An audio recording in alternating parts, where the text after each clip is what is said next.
What happens is, when there's no relationship with Hashem, you give a kid an iPhone, and he's lost. But if he has Emunah, he's there. So what I realized, I used to go to synagogue myself when I was 20 years old, and I would be like, well, when is this over? I better things to do. And only through the books of Rabbi Nachman really changed my life. And I said, there's something wrong with the system. We have to bring out these Torahs more into a Lahavdil, Tony Robbins approach, where people really see that it's all from the Torah. So my mission really is to bring these lofty concepts and these concepts you see in these books on top performance, psychology, and tell you, listen, there's nothing new under the sun. It's been there 250 years ago.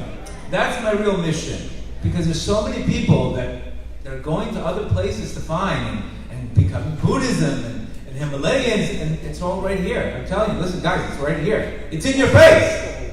Wake up, it's in your face. What are you running from? And once you see that connection, you see people really, you know what? Where am I running to?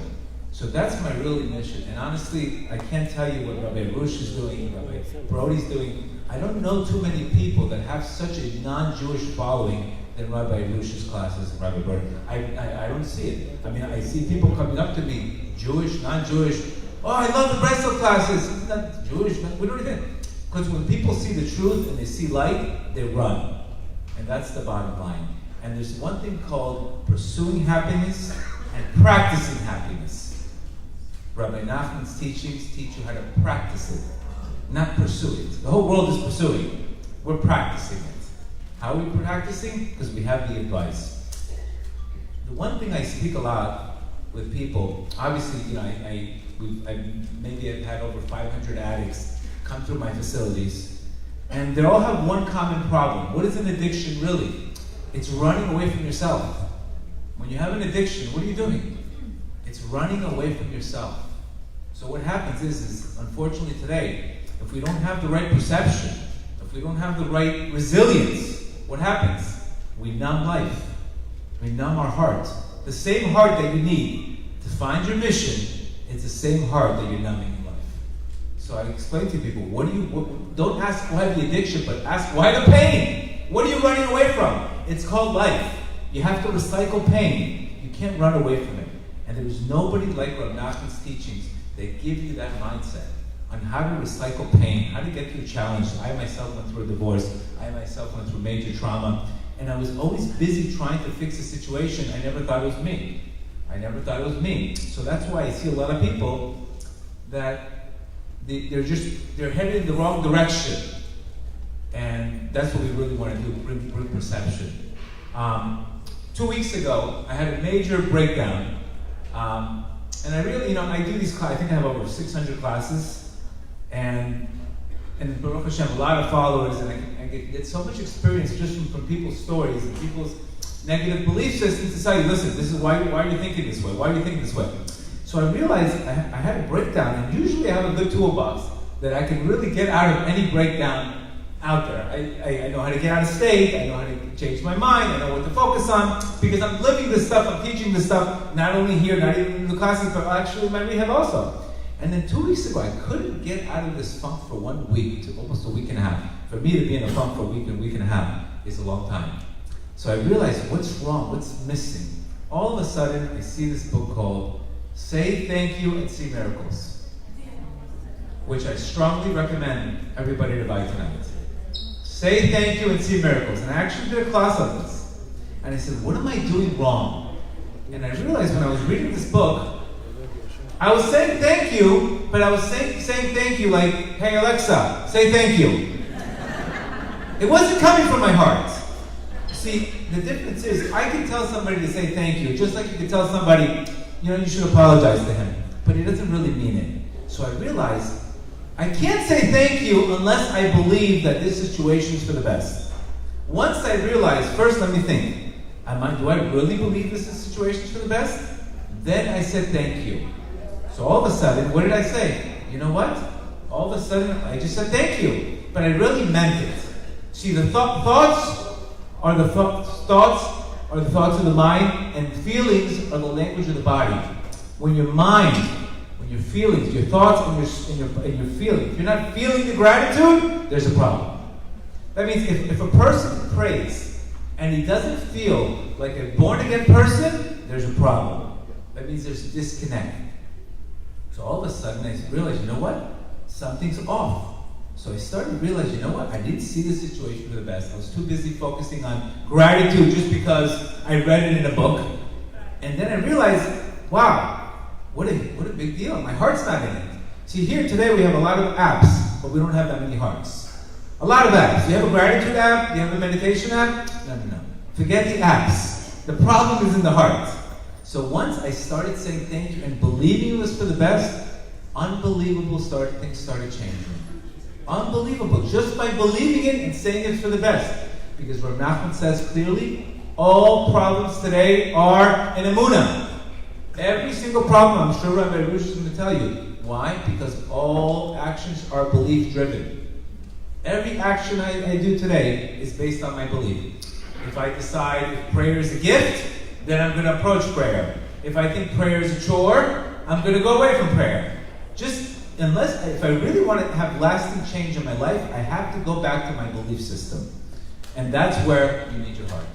So reading this book, all of a sudden I'm reading these 190 stories of people who all of a sudden said thank you and believe this was the best. And I said, you know what? If I really believe in it, let me start writing the letter of I said thank you and I got saved. So everybody's missions today is to write that letter. Be the 191st. I'll be the first 191st. You could be the 192nd person. That means if you really believed in it, what would you do? You would be writing the letter to Rabbi Arush saying, you know, I went to the class on October 18th. I heard about thank you. I didn't put my heart into it. That's how you see salvations. When a person actually writes the letter, you see what happens is today, we're not all in. We're not all in. We're mediocre. Mediocre beliefs. You know, the word mediocre comes from the word mediocre. It means middle of a mountain. When a person goes in with mediocre effort, it's like he's stuck in the middle of a mountain.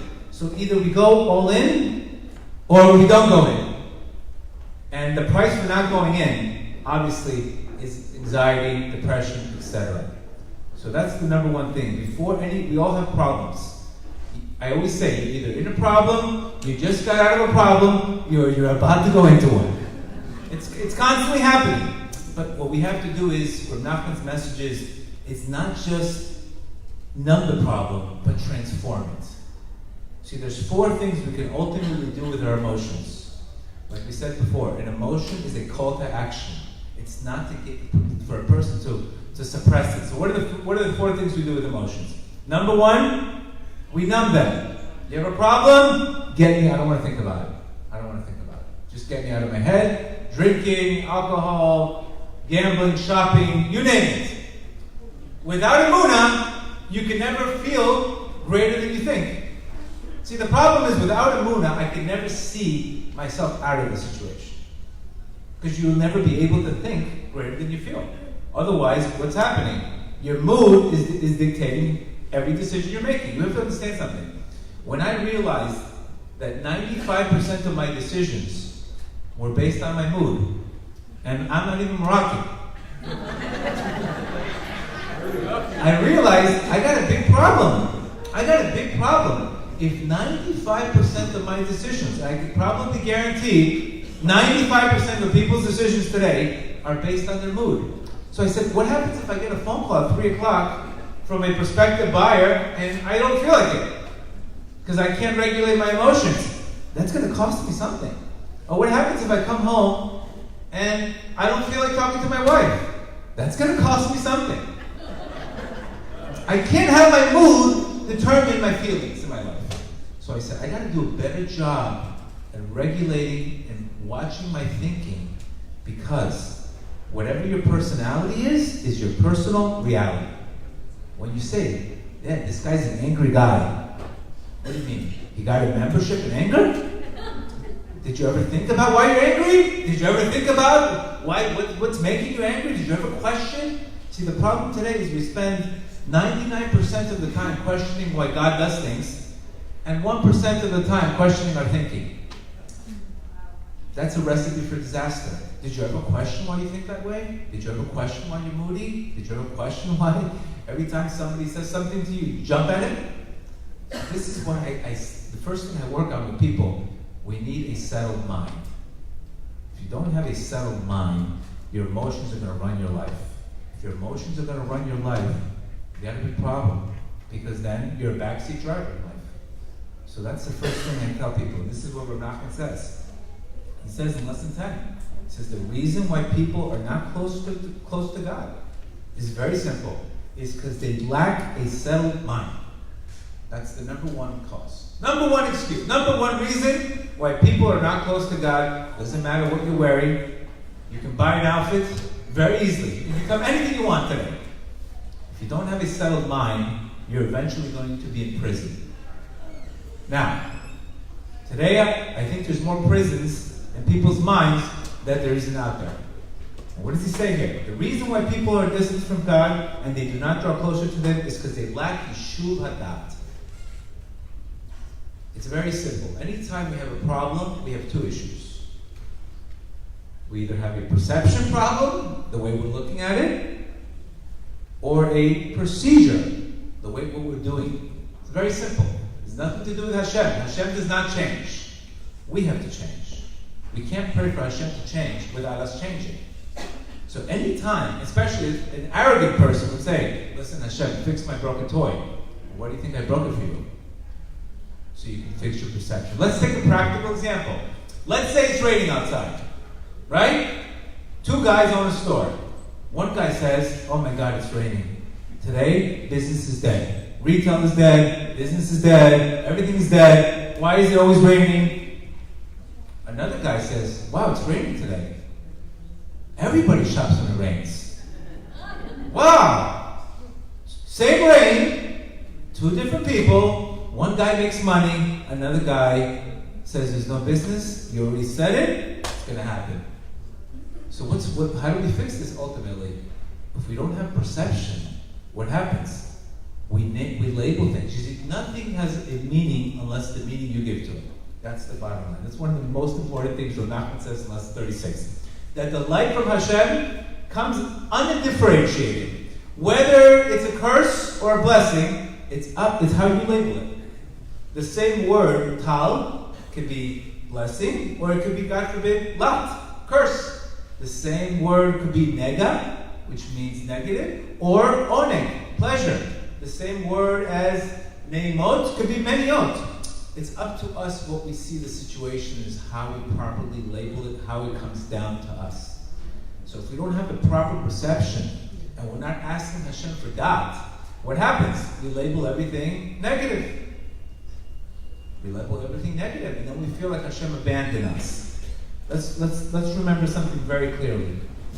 First you give up on yourself, and then you give up on Hashem. Remember that line very clearly. Nobody gives up on Hashem before giving up on themselves. And we have to understand, God made failure, which is the concept of the Shriat HaKelim, the breaking of the vessels. The purpose of failure is the light that you want in life and the vessel that you want are not matching. So what happens? Let's say there's too much light in a vessel, the vessel breaks. What should you do? Build a new vessel.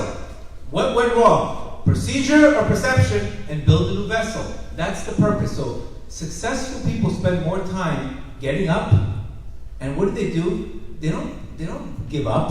What do? They change the strategy and they build a new vessel. Instead of saying, why me? They say, what's next? That's the difference. I will tell you very simple.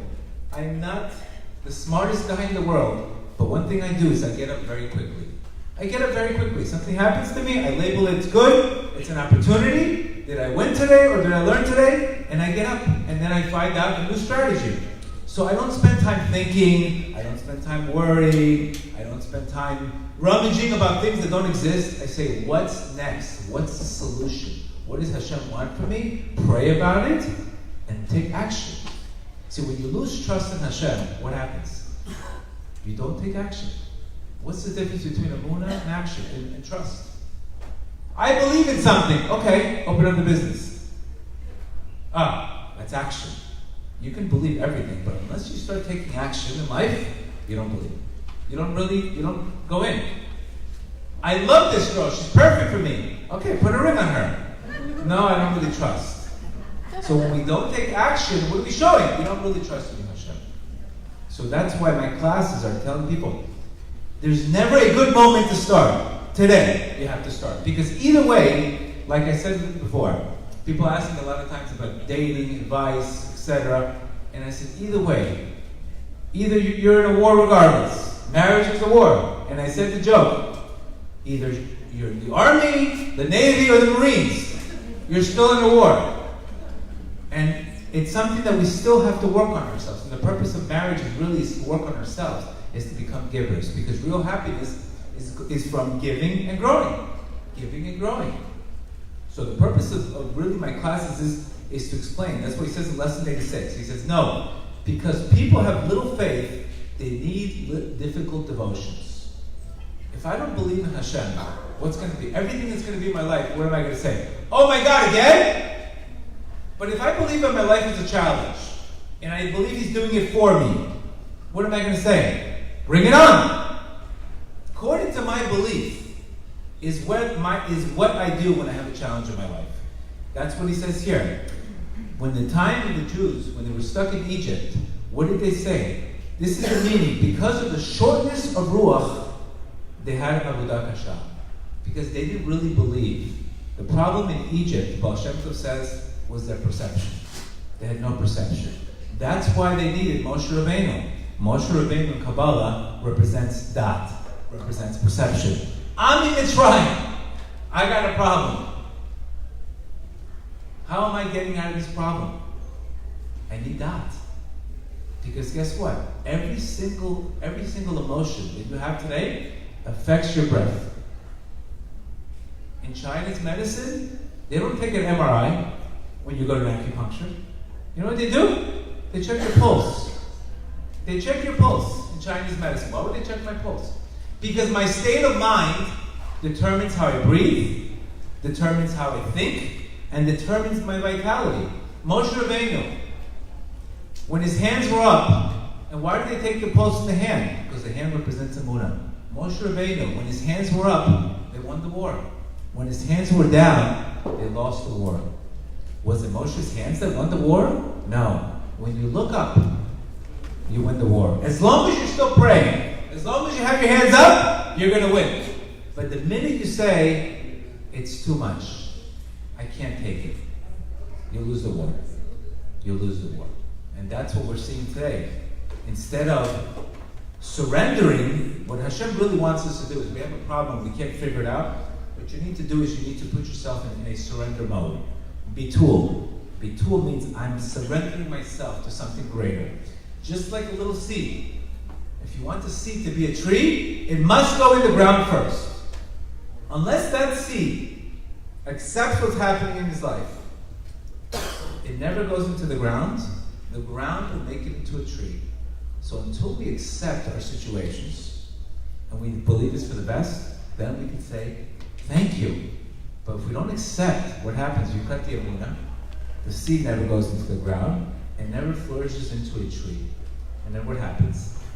What happens? You never get what you're supposed to get. So one of the things I do is, one of the Rabbi Arush's book on wisdom, Garden of Wisdom, and he talks about the first chapter, that first there's night, and then there's day. First there's Emunah, and then first is Emunah, and then there's logic. If I'm living my whole life on logic, I lose the Emunah. And what happens? Something happens, I don't understand it. I ask myself, why would God do this to me? And then you lost the customer. But he didn't realize that he didn't realize that when we don't understand, it's a time to accept and surrender through Emunah and believe there's a greater good. This is specifically when we pray. First we pray and we ask Hashem, we say the Akedah. We say these prayers to first get ourselves in a state of humility. When we stay in humility, what are we doing? We're basically realizing that we don't know anything. We don't know anything. But we have to believe that everything God does is for our benefit. He's doing it for you, not against you. If I don't have that belief system, then again, everything else in my life becomes a trigger. becomes a trigger. So today we have a choice. We have a responsibility over how we respond to something. So again, if we have an emotion that we don't like, remember, emotions are supposed to be action signals. It's supposed to get you to move. Whether it's something that is bothering me. Let's say, for example, I have anxiety, which is what Nachman says, anytime you have fear, that you're fearing something else, it's an indication that you instead of trusting in Hashem, you trust it in something else. See, either you have 100% trust, or you have 100% fear. Either you have 100% Emunah, or you have doubt. Can't have both. Either you're pregnant, or you're not pregnant. You can't be half pregnant. I can't be half. Either I'm all in. So the message today here is that anytime you leave a little bit of doubt in your life, that little doubt will eventually take over your mind. So our job is to go all in. What do you have to lose anyway? What do you have to lose anyway? We have to go all in. We have to say, today you're going to hear Rabbi Arush. He sounds so simple, but guess what? This is our problem. We make things become, there's a new concept, new name called heartaholics. You know, not alcoholics, heartaholics. We believe that everything has to be hard to succeed. What do you mean? I can just say tikkun klali and I can fix this problem? What do you mean? I can just go to the mikvah and all my problems will be over? What do you mean? I can just write a book on Emunah? Yes, because that's the missing element. Rav Nachman says that when a person prays, and any kind of sickness that we have today is an imbalance of the four elements. There's earth, fire, wind, and water. When I pray, what happens? I'm using fire, I'm using water, and I'm using air. But if I don't have a solid Emunah, what happens? The prayer doesn't go through. Because remember, it's not the length of the prayer, it's the faith behind the prayer. Like we said, thank you, thank you, thank you, thank you, thank you, thank you. But I don't really mean it. I'm just saying it because somebody told me to do it. Like a sivula. But when I really mean it, I internalize the message, and that makes me present and happy in the moment. See, when you really feel something, you don't need anything else. When you don't feel something, it's the ego talking. So that's why it's so important. These books are priceless. Everybody should pursue, because again, Gemara says very clearly that all suffering is a lack of doubt, a lack of perception. Rabbi Arush has these books, he's got 10 books, person has to realize it. To wrap this up, because Rabbi Arush is here, so I'm going to go halfway. To wrap it up, anytime I have a problem, it's two issues. It's either perception, how I'm looking at it, or procedure, what I'm doing. Person cannot tell me, Gedale, please find me a shidduch, and he's dating a girl he's not supposed to. Understand? Person cannot say, I'm dying to go on this diet, but he's got cheese doodles in his hands.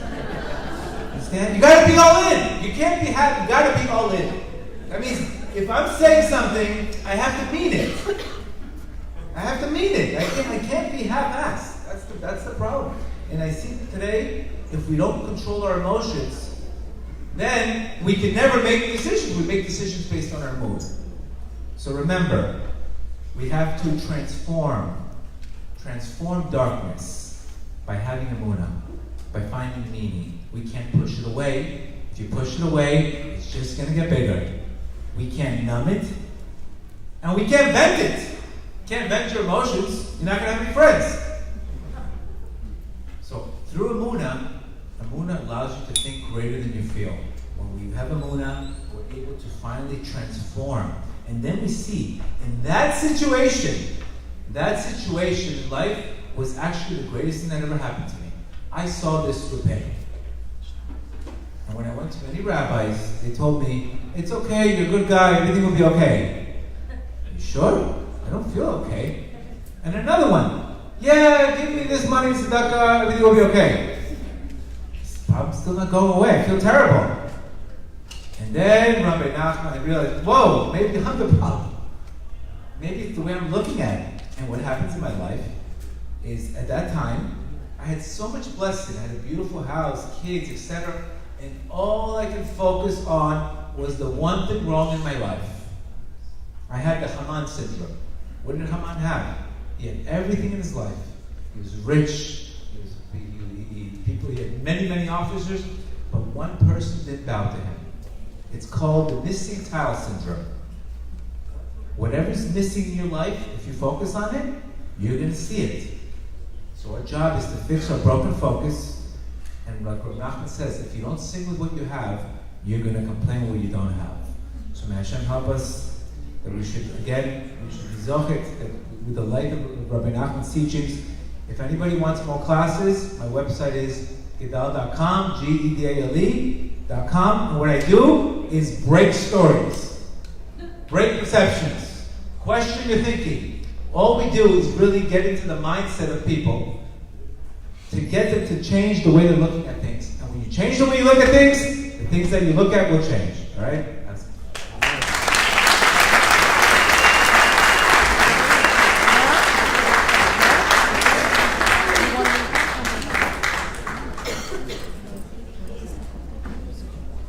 How about another round of applause for Gedale Fenster?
So I'm feeling a little giddy right now because I was just in the room with Shalom Arush and he gave me a hug for like 30 seconds and I'm like on cloud 9 right now. He's amazing. So this special speaker that's about to come on right now, along with Rav Brody, is a dream come true for me, my family, and has a tremendous amount of significance for me. Many years ago, when we started the Lighthouse project, as I mentioned earlier, we started in the name of my father-in-law, may he be well, Menachem ben Sarabasha. And when he had a sickness, we found out about it. He got the book, The Garden of Emunah, and at that time, the Garden of Emunah just had come out. The word Emunah was not even something in my vocabulary, but it was something I learned that was new, and I remember picking up that book, and that time, that book was selling like hotcakes. It's actually considered, I think The Garden of Emunah is probably considered one of the most best-selling Jewish books of all time.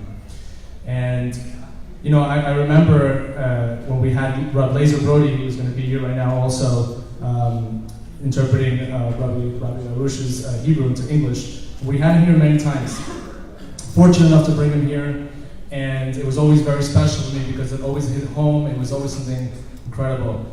And in a weird way, and I believe that a lot of the Lighthouse Project was started on his name, Emunah, Rabbi Arush. The Arush is the initial engine, in a sense, that brought this project to where it's at now.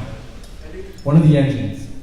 And to me, it's an incredible honor and privilege to have a tzaddik like this, a person who shows you what it's like to live a life of holiness, to strive every single day to be a better person, a better human being, to be closer to God, to focus on all the different types of work, avoda, of what it takes to be holy.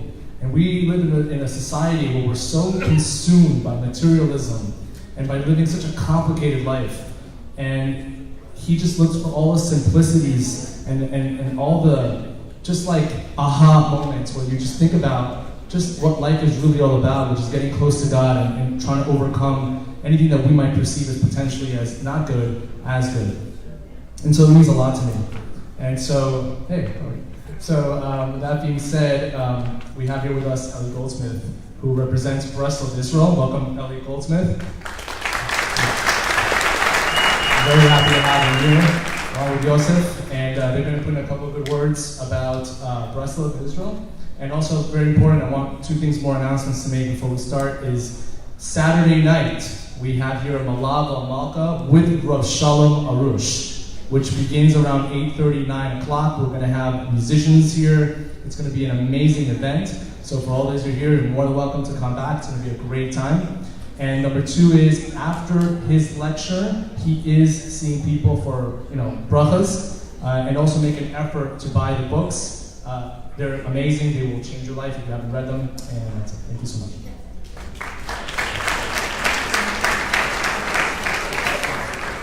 I just want to thank everyone for coming. Sorry that it's a bit later than people are used to. So we appreciate your time and attendance.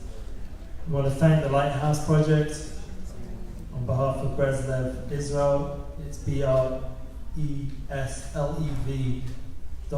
That's who we are. That's like you have a Lighthouse Project at Breslev Israel.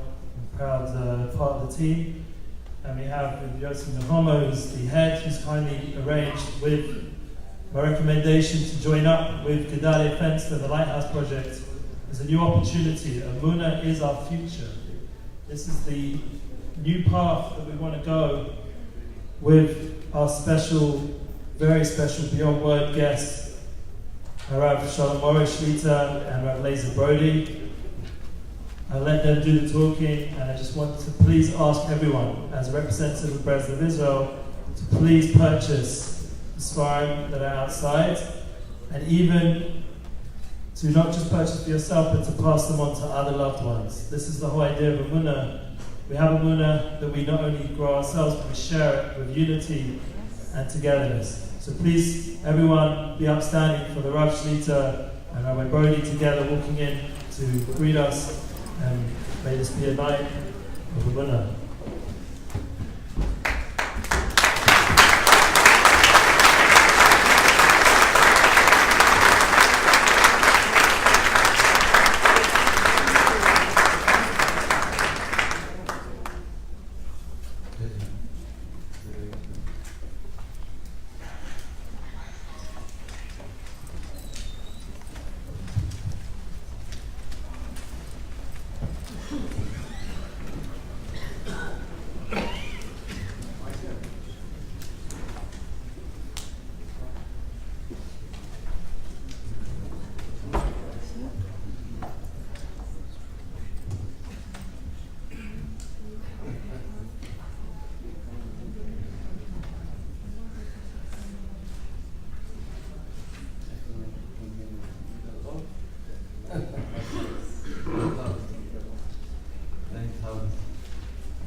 קודם כל,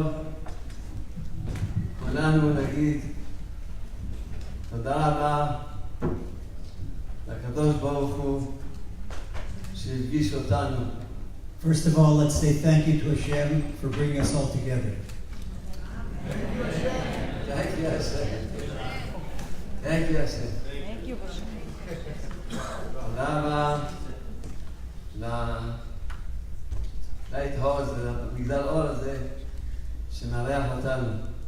Thank you very much to our wonderful, beloved host, Lighthouse Project. Thank you for Gedale. Special thanks for our brother Gedale. הוא מאחורה, דוחף את הכל. Gedale pushes everything forward. ברוך השם, תודה רבה השם. Thank you, Hashem. איזה שמחה לראות איזה שמחה לראות שעם ישראל ממש בעלייה, עלייה עצומה. אנחנו נמצאים בתקופה יפה מאוד. שעם ישראל עולים. What a joy to see the Jewish people on the way up. And it's a beautiful period, the Rav says, that Am Yisrael is on the way up. ברוך השם. אנחנו נמצאים בתקופה מאוד מאוד מיוחדת ויפה. We're in a very special and beautiful period. הכל הולך נהיה יותר יפה, והכל נהיה יותר גדול. בארץ ישראל נבנית, ירושלים נבנית, בגשמיות, ברוחניות. Everything, especially in Eretz Yisrael, is getting bigger and more beautiful. Eretz Yisrael is being built. Yerushalayim is being built. It's all being so developed so beautifully. וגם הקהילות בעולם, עכשיו באנו מ3 קהילות. טורונטו, מונטריאל ושיקגו. בכל מקום היה מלא. ויש התעוררות, ויש גודל, הכל גודל, הכל יפה.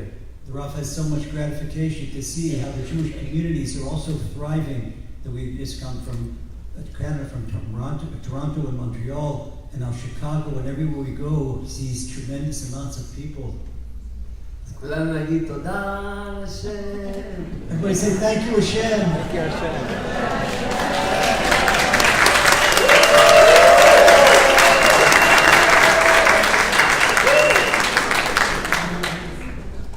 Thank you, Hashem, for all you do for me.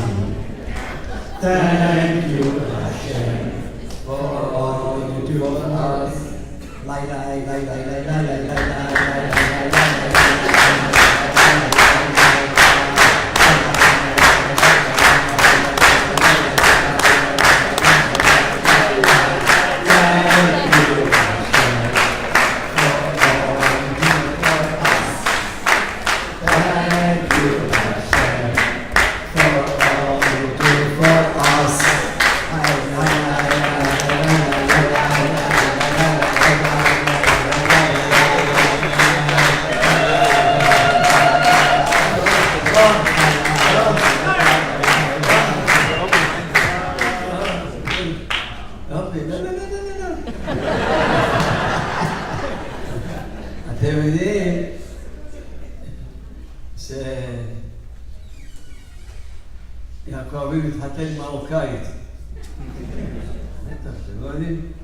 שהוא הביאו במקום תרחת לאן, אז אמרו לו, לא, אבל אולי מרוקאית הוא לא הבין. טוב, בעזרת השם. אחד הלך ברחוב, a guy was walking down the street. באמצע הלילה, It was in the middle of the night.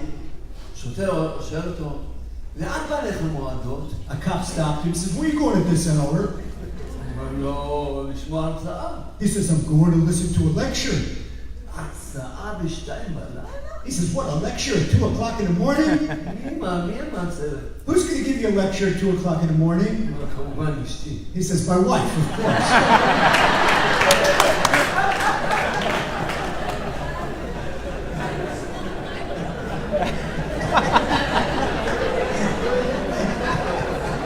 איזה הרצאה.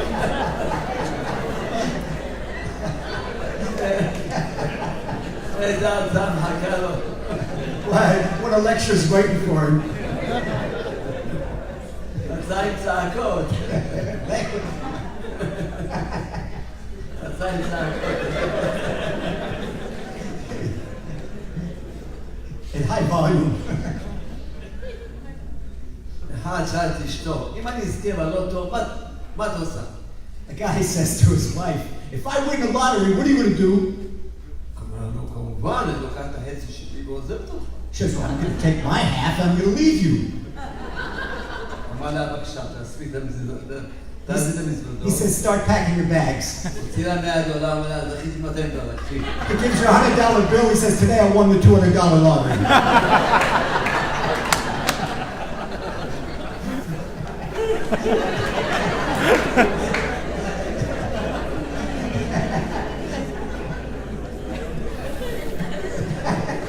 Cheaper than divorce.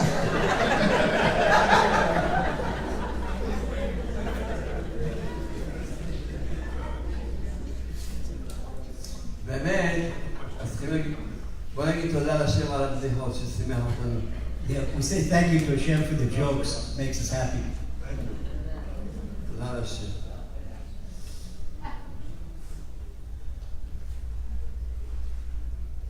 אבל שם טוב היה צדיק, קוראים לו המגיד מזריץ' שהוא היה התלמיד החשוב ביותר של הבעל שם טוב. There was a tzaddik named the Maggid of Mezrich. He was the most important student of the Baal Shem Tov. והוא שאל את התלמידים, סיפר לתלמידים שלו סיפור, ושאל אותם שאלה. He told his own pupils a story and asked them a question. סיפר להם שהחסידים היו אצל הבעל שם טוב בשבת, והתפללו ערבית של מוצאי שבת, ועמדו לפני ההבדלה שלו. לפני שבוע שהוא עושה הבדלה, כולם מוכנים להבדלה. פתאום נכנסה אישה, בוכה, צועקת, רבי תעזור לי! They were Shabbat in the evening. They prayed Arvit of Motzei Shabbat, and they were about to start Havdalah. And just as the Baal Shem Tov was about to say Havdalah with his disciples, a woman ran in and she says, Rebbe, help me! טוב, הוא עצר והקשיב לה. So the Baal Shem Tov stopped and he listened to her. אז היא אמרה, סיפרה לו שבעלה והיא עשו אירוסין לבת שלהם, ובעלה מת, נשארה והוא הבטיחו שיתנו $50,000. בעלה מת, נשארה אלמנה, ואין לה לתת את הכסף. ואם לא הייתי את הכסף, ידעו שלא, יבטלו את החתונה. She and her husband made a shidduch for the daughter, and they committed for a 50,000 ruble dowry, and the husband died, and she's left without a parnosa. So where she's going to get the 50,000 rubles to pay off the dowry? She's crying. Rebbe, I have nothing to eat. I'm going to marry my daughter. ועכשיו אתה אומר כל התלמידים שלו, כל אחד יכניס יד שלו לכיס, יוציא כל מה שיש לו. So the Baal Shem Tov said to his students, everyone put your hand in your pocket and pull out whatever you have. כולם הכניסו את הידיים, הוציאו מה שיש להם, שימו על השולחן, ספרו, בדיוק היה כסף. So they all put their hands in their pockets, each one of them pulled out a stack of money, put it on the table, and they counted the money. אז המגיד מזריץ' שאל את התלמידים שלו, מה לפי דעתכם הגדולה בסיפור הזה? When the Maggid of Mezrich, he asked his students, what do you think is so great about this story? אחד אמר שהבעל שם טוב כזה, בעל מופת, שהוא הביא את הכסף מהבתים של כולם ושם להם את זה בכיס. כי כל אחד הוציא את הכסף הבעל שם טוב הביא את זה מהבית שלו. איזה גדולה הזאת, איזה מעשה מופת עצום. So he asked the greatness. He said, what do you think the greatness of Baal Shem Tov is? Well, the first student answered, well, you know, the Baal Shem Tov, he's such a miracle worker. He made the money come from their houses and put it in their pockets because Shabbat, they didn't put it in their pockets on Shabbat, and came out the exact amount of what the widow needed. אומר להם, זה לא. And the Maggid of Mezrich said, no, that's not it. אחד אמר שרואים כמה בעל שם טוב, יש לו רחמנות, כל אחד אמר משהו. Everyone had a different answer. One said the greatness of Baal Shem Tov. He shared the mitzvahs with all his students so that he had the money himself. המגיד אבל בכלל לא מדברים פה מהגדולה של הבעל שם טוב. The Maggid said, we're not talking at all about the greatness of Baal Shem Tov. מהגדולה של התלמידים. It's the greatness of the students. שהיה להם אמונה, הרי היו בשבת, עכשיו יצאו בשבת. יכלו לשאול את הבעל שם טוב, רבי, אנחנו בגדי שבת, וזה יש לנו כסף. They had Emunah on their teacher. He said, put your hand in the pocket. Well, where are they going to get money from? They're coming right off of Shabbat. But they didn't even think twice. They could have said, Rebbe, where are we supposed to get money from? It's Shabbat. No, they listened, put your hand in the pocket, put out the money. זה שהתלמידים האמינו בבעל שם טוב, לא שאלו שום שאלה, אלא מה שאמר להם עשו, זה הגדולה של הסיפור הזה. That's what called believing in your Rebbe. You don't ask why, what. He says what he says, and that's exactly what they did. האריזל היה עם התלמידים שלו. The Arizal was with his students. ואמר להם עכשיו, אנחנו נוסעים לירושלים, פוגשים את משיח. He said, now we're going to go right away to Jerusalem. אמרו לו, טוב, נלך לבקש רשות מהאישה, ואז נלך איתך. Okay, so they were in Sfat, and this is right before Shabbat. And one of the students said, I got to ask permission from my wife. אבל תשאלו עם האנשים שלכם. פסעתם את הרגע הזה, אם הם היו מאמינים באריזל, היה אותו רגע פוגשים את משיח. According to tradition, it says if they would have believed in the Arizal and they would have gone with them, the Mashiach would have come. But now instead, they're going to stay home with their wives. למה? Why? כשהאריזל אמר להם, האריזל לא יודע מה זה כבוד האישה, האריזל לא יודע מה זה כבוד האישה. What, Ari said, what do you think, I don't know what the dignity of a wife is? האריזל לא יודע שצריכים לשאול את האישה, הוא לא יודע את זה. The Arizal doesn't know that you have to ask your wife. הצדיק אמר, אתה צריך לשמוע. But the tzaddik says that you have to listen. וזה היה צריך להיות מבטיח של כל אחד, שאם הוא לומד תורה קדושה, או שומע דברים מהצדיק, אז הצדיק אמר, לא שואלים שאלות, עושים. ואז רואים איך הכל מסתדר. This is a key for everyone. You learn Torah connected to a tzaddik. The tzaddik, sometimes you have to listen. And then you see, even against your own logic, that everything turns out for the best. התורה הקדושה, כתוב, השם כותב בתורה, ראה, נתתי לפניך את הטוב ואת הרע, את החיים ואת המוות. ובחרת בחיים. The Torah says in Parshas Rei, look, I give you a blessing, the good and the bad, life and death, and you should choose the good. באמת, אם אני עכשיו אשאל פה, כל אחד ואחד, ביד ימין יש לי יהלומים, כל יהלום 1,000 קראט, ביד שמאל יש לי ברזל חלוד, אז אני אגיד לך, בבקשה, תבחר ביהלומים. We say, if Rabbi would say, he's holding in his right hand 1,000-carat diamonds, and his left hand rusty metal, and he says, please, choose the diamonds. אז מה שבא אומר הוא בחרת בחיים. What's it mean when the Torah says that you shall choose life? ברור, יש חיים ומוות, בטח תבחר בחיים. It's clear if there's life and there's death, who says everybody can choose life? אז למה כתוב בתורה הוא בחרת בחיים? So why does it say in the Torah you should choose life? אז מי שמבין, מבין שהוא בא לעולם שהחיים נראים כמו מוות ומוות נראה כמו חיים. Somebody that comes to this world and understands that life is like death and death is like life. אם היו רואים בצורה ברורה שזה יהלומים וזה בזר חלוד, בטח לא צריכים להגיד לו שיקה. If everybody would see clearly that these are diamonds and this is rusty metal, everybody would choose the diamonds. אם היו רואים בצורה ברורה שזה חיים וזה מוות, לא צריכים להגיד לו בחרת בחיים. If everybody would see this is life and this is death, everybody's going to choose life. אלא שבית החיים לא נראים כמו חיים. מבחוץ נראה כאילו אלה שנמצאים בחוץ, הם חיים.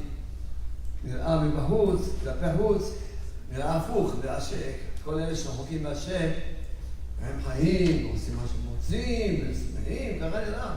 But this is the world of lies, and it looks like with the glitter and the life, this looks like life, but it's not that. All the people that are far away from Shem, look, they're having a great time, and they don't have any limitations, they do what they want. רק היום בבוקר, ובכל השלושה ימים, רק 3 ימים, כל החיים אני קרה. הגיע איזה בן אדם יהודי, שנראה שכל אחד צריך לקנות בו. איזה, הכל יש לו, ויש לו איזה עשירות. נראה שהכל צריך לקנות בו. Just this morning, an individual came to the Rav, and the guy looks very dressed to the T. He's got everything. He's got a nice car. Apparently looks like he's walking around with a nice lot of money, and looks like he's got everything. אבל לי הוא סיפר שהוא לוקח כדורים באופן קבוע פסיכיאטריים. But he told the Rav that he has to take, he lives on psychiatric meds. ושהוא נופל לדיכאונות נוראים מאוד. And that he has terrible problem with emotional problems. שעכשיו שהוא הכיר את בגן האמונה, עכשיו הוא מתחיל לראות ששאל אותי מה, אני מתחיל לראות יש לי כבר שעות יפות ואני שמח, האם אני אפסיק את הכדורים, כמו ששאל אותי, כבר רק טיפה טעם אמונה. He read the Garden of Emunah, and all of a sudden he started tasting a few good hours of the day, encouraging hours, optimistic hours, and he asked the Rav, he says for the first time, he says, Rav, can I get rid of the meds? החיים זה אמונה. That life is Emunah. ואמונה לא נראית כלפי חוץ, כמו דבר שנראה, כמו חיים. Emunah doesn't have the glitter on the outside. כל אחד רוצה להיות חיים, כל אחד רוצה חיים, נכון? Everybody wants life, right? בטח. אנחנו נלמד היום איך זוכים. כי כל אחד ממש, הדבר ממש הכי חשוב לבן אדם, זה הנפש השמחה, הנפש הבריאה והשמחה. The Rav is going to teach us today how to obtain life, because the most important thing in life is having a happy soul, a healthy soul. רבי נחמן ברסלב גילה סוד עצום מאוד. Rabbi Nachman of Breslev revealed a tremendous secret. הוא כתב שהנפש והאמונה זה דבר אחד. Rabbi Nachman wrote that the soul and Emunah are one. לכן כל בעיות הנפש בגלל חוסר אמונה. For that reason, all the problems of the soul, in other words, emotional problems, they all come from lack of Emunah. וכל המחלות נפש הם תוצאה ישירה של חוסר אמונה. All psychiatric and psychological disorders are deficiency in Emunah. וגם הבעיות הנפש היומיומיות, שאדם יש לו עצבות, ויש לו פחדים פה ושם, חרדות ודאגות, זה גם בעיות נפש. Even neuroses, day-to-day problems with the anxiety and fear, anger, these too stem from lack of Emunah. אמונה נותנת לבן אדם רפואת הנפש. Emunah gives a person emotional health. זה באופן יומיומי. אבל כשיש עוד ניסיונות, אם אדם מתעכב לו על זיווג, או אין לו ילדים, או שהוא חולה, או שאחד מהבנים שלו התחלק החוצה, אז בכלל, בלי אמונה אי אפשר בכלל לעבור את הניסיון של העולם הזה. We talk about Emunah is so important on a day-to-day basis. That's on a day-to-day basis to get simple neuroses like worry and fear. But if a person has a problem, and he's got an income problem, he's got a Shalom problem, and he's got a child that may be off the derech, and he's got some kind of challenge, any type of tribulation, now he really needs Emunah.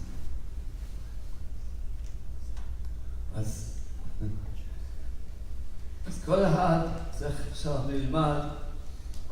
נלמד היום איך כל אחד יבנה את האמונה שלו, שיהיה לו אמונה שלמה בבורא העולם. The Rav is going to teach us today how each one of us can build his or her Emunah. ההתחלה של האמונה זה אהבה. We're going to learn the ABCs of Emunah. The A is love. אדם צריך כל רגע שרוצה להתחבר עם האמונה, דבר ראשון, ידע השם אוהב אותך. If you want to connect with Emunah, the A of Emunah, the ABCs, is to know that Hashem loves you. אם אתה רוצה להיכנס לאמונה האמיתית, ממש, כמו שצריך, תלך לפי הכללים שאנחנו אומרים עכשיו. This is the entrance and the prerequisite. To true Emunah, you have to go according to the ABCs that the Rav is going to teach us now. אתה רוצה ללמד אמונה? תלך לפי כלי שלנו. If you want Emunah, follow these rules. א', השם אוהב אותך. A, Hashem loves you. אתה לא חי שהשם אוהב אותך? אתה לא יכול להתקבל, אתה רחוק מאמונה. תחליט את הריחוק. If you don't live with the truth that Hashem loves you, then you're far away from Emunah. You can't find Emunah. ואני פוגש אנשים שבוכים, מתפללים, ולא עוזר להם כלום. The Rav meets all the time people that cry and complain and nothing helps them. וכל מיני, לא משנה מה, איזה בעיה שלהם, לא משנה.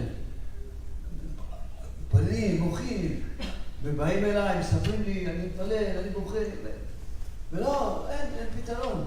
It doesn't matter what the problem is. They come to, they cry, they complain, they whine. It doesn't matter the problem, but there's no solution. אני אומר, כאלה לכם אמונה. Because they don't have Emunah. אנחנו בוכים כל, מתפללים, למי מתפללים? מאמינים, מה זה לא מאמינים? מתפללים. מתפללים, אנחנו מאמינים. But then they say to Rav, they protest, what do you mean we don't have Emunah? We pray all the time. Who we pray to? We pray to Hashem. אתה לא מתפלל לבורא שברא אותך. You don't pray to the Creator that created you. אתה מתפלל לבורא שאתה ברא אותו. You pray to the Creator that you created. הבורא שברא אותך הוא אוהב אותך. The Creator that created you, He loves you. הוא אוהב אותך תמיד. And He loves you always. גם אחרי שעשית את כל העבוד שבעולם. If you did the worst thing in the world, He still loves you. הוא אוהב אותך. He still loves you. אפילו שעברת את כל התורה כולה. And you transgress the entire Torah, הוא אוהב אותך. He still loves you. זה האלף של האמונה. That's the A of Emunah. אתה מאמין שהשם אוהב אותך?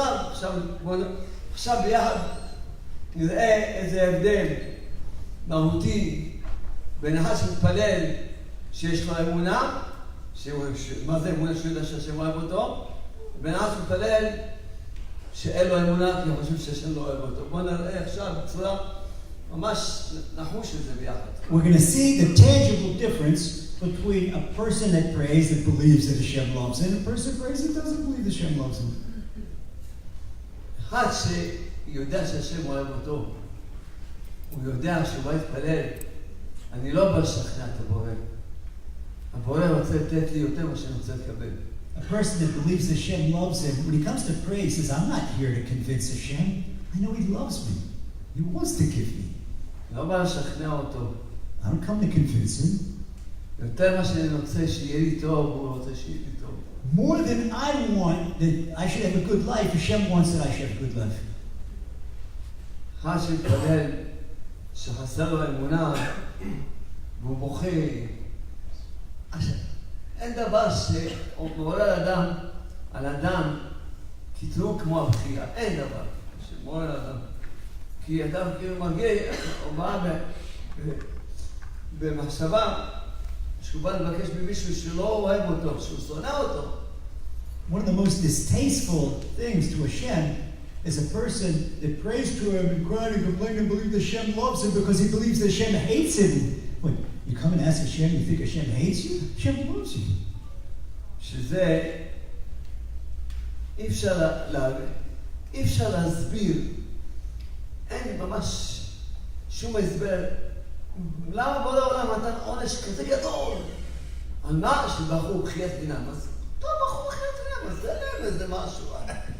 אבל כזה בחייה, כזה שעכשיו אלפי שנים תבקרו, מה?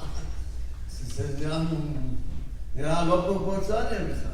In the sin of the spies came back and reported to Moshe on Tisha B'Av, and they cried.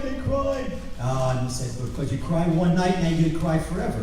So Rav says, well, why did this every day? We cried for thousands and thousands of years on Tisha B'Av because he cried one night. Why such a bad punishment?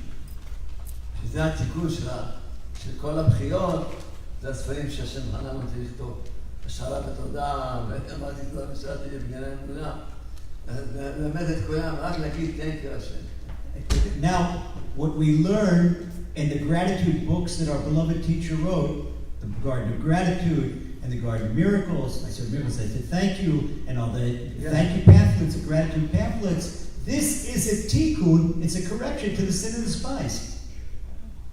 צריכים רק להגיד תודה על הכל. So we're going to learn to say thank you for everything. רבי נתן ברסלב כותב, בקוטעי הלכות כותב ככה, אם היו עם ישראל נותנים שבע הודיה, אומרים תודה. תמיד לשם בך. בין על הטוב, בין על הרע, בוודאי היו מתבטלים כל הצרות, כל הגלות לגמרי, והייתה בגאולה שלמה. Rabbi Nathan of Breslov says that if the Jewish people would say thank you for the good as well as for the bad, for certain all the exile and all the tribulations would be nullified and we'd have immediate redemption, immediate gula.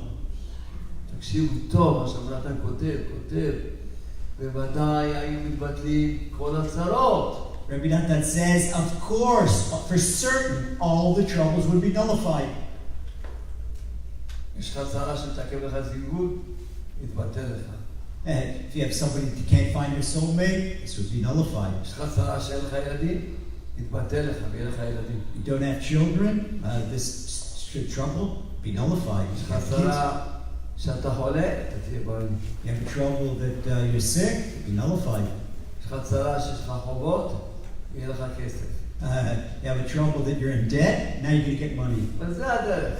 And that's the way מתבטלים כל הצרות. that all troubles would be nullified by way of gratitude. מכל הגלויות לגמרי. And all of exile, all the diaspora. למה? Why? כי אבני הברסלב כותב, דע, כי עיקר הגלות אינו אלא שחסרון אמונה. Because Rabbi Nachman writes that the main reason for the exile is lack of Emunah. כולם מאמינים. But everybody believes. אבל לא יודעים שהשם אוהב אותם. Yeah, but they don't know that Hashem loves them. אז הם לא מאמינים. So they don't believe. מאמינים? מי מאמין? רק מי שיודע שהשם אוהב אותו. Who's a believer? Only the person that knows that Hashem loves him. זה האלף של האמונה. That's the A of Emunah. ואיפה זה כתוב? Where's it written? הנה, חומש בראשית. Right in Parshat Breshit. התחלה של התורה. In the very beginning of the Torah. התורה מספרת The Torah tells שהנחש הוא בא, נהיה חבר של חווה אימנו. that the snake comes and the snake became a friend with Eve. שלום חווה. How you doing, Eve? What's happened? נו, אפשר קצת לאכול משהו, ליהנות, משהו פה. He says, Eve, you want to go on a date? Nice restaurant, eat something together? אומרת, לא, אפשר לאכול, הכל אפשר לאכול. רק עץ אחד אסור לנו לאכול ולגוע בו. Eve says, no problem, we'll go wherever you want, but there's one tree that we're not supposed to touch. ויאמר הנחש של האישה, ואם ניגע בו, נמות, אמר לו. And she said to the snake, if you touch it, you're going to die. אומר הנחש של האישה, לא תמותו, מה פתאום? And the snake said, what are you talking about? ככה הנחש אומר לכולם, תעברו על מה שהשם אומר. That's how the snake operates. It's fast operating. כי יודע אלוהים, כי ביום אחוריכם ממני, ונפקחהו עיניכם, וייתם כאלוהים יודעים את טוב ורע. Because Hashem knows that the day you eat from that tree, your eyes will open and you'll differentiate between good and bad. רש"י הקדוש מסביר, Rashi explains, כן, אומר רש"י, לא, הוא אומר, אתם לא תמותו, למה? כי יודע כל אומן, כותב רש"י הקדוש, כל אומן שונא את בני אמונתו. Rashi says, you're not going to die, but you know what's going on? Every artisan, he hates his competitor artisan. ובורא עולם, הוא שונא אתכם. And the creator, he hates you because you have the potential to be like him. כי הוא לא רוצה שתאכלו מהעץ, כי מהעץ הזה הוא בעצמו אכל, והוא ברא את העולם. Listen to what the snake said. He said, you know why you can't eat from the tree? Because that's what the Creator, He ate from the tree, and after He ate from the tree, He created the world. הרי כתוב בזוהר הקדוש שהנחש הטיל זוהמה לאדם וחווה. The Zohar explains that the snake injected spiritual venom in Adam and Eve. מה זה הזוהמה? What's the spiritual venom? שהכניס בהם את המחשבה שהשם שונא אותם. He injected them with the thought that Hashem hates them. כתוב, ממש ממש. Chumash and Rashi. זה הזוהמת הנחש. That is the venom of the snake. זה הכפירה שהכניס. מה הוא הכניס? השם שונא אותך. And that venom is heresy. That the snake, the evil inclination, puts in a person, that Hashem hates him. והשם אוהב את הבן אדם. But Hashem loves every person. רואים את זה גם כן באותו פרשה. And the love, it's right here in the same parsha. התורה מספרת על קין, The Torah tells about Cain, שהוא הביא קורבן לשם. that he brought a gift to Hashem, a gift offering to Hashem. והבל ראה שקין הביא קורבן, גם הוא הביא קורבן. And Abel saw that his brother Cain brought a gift offering, and he brought a gift offering too. קין הביא קורבן בעצמו, הבל למד מקין. Cain, he initiated the gift, and Abel imitated Cain. הקין היה קמצן. But Cain was a cheapskate. אשתו עשתה סלט. His wife made a vegetable salad, וכל הקליפות של הסלט, במקום לזרוק אותם לפח, הוא הביא אותם קורבן לשם. all the old leaves and the cucumber peels, this is what he gave to Hashem. ככה כתוב ברש"י. This is what Rashi says. הוא היה קמצן. It was a master cheapskate. אבל הבל הביא קורבן הכי יפה, הכי דברים הכי טובים. Hevel, he brought a fancy sacrifice. אז התורה מספרת שהשם ברך לא קיבל את הקורבן של קין, את הקורבן של הבל קיבל. The Torah tells us that Hashem refused the gift offering from Cain, and he accepted the one from Abel. ויהר לקין מאוד ויפלו פניו. And Cain was very dejected and was sorely disappointed. הוא גם היה לו יצרה, He had an evil inclination, ועשה דבר לא טוב, and he started feeling bad, depressed, ואחר כך הוא כועס, and then he went into anger ועצוב, and sadness.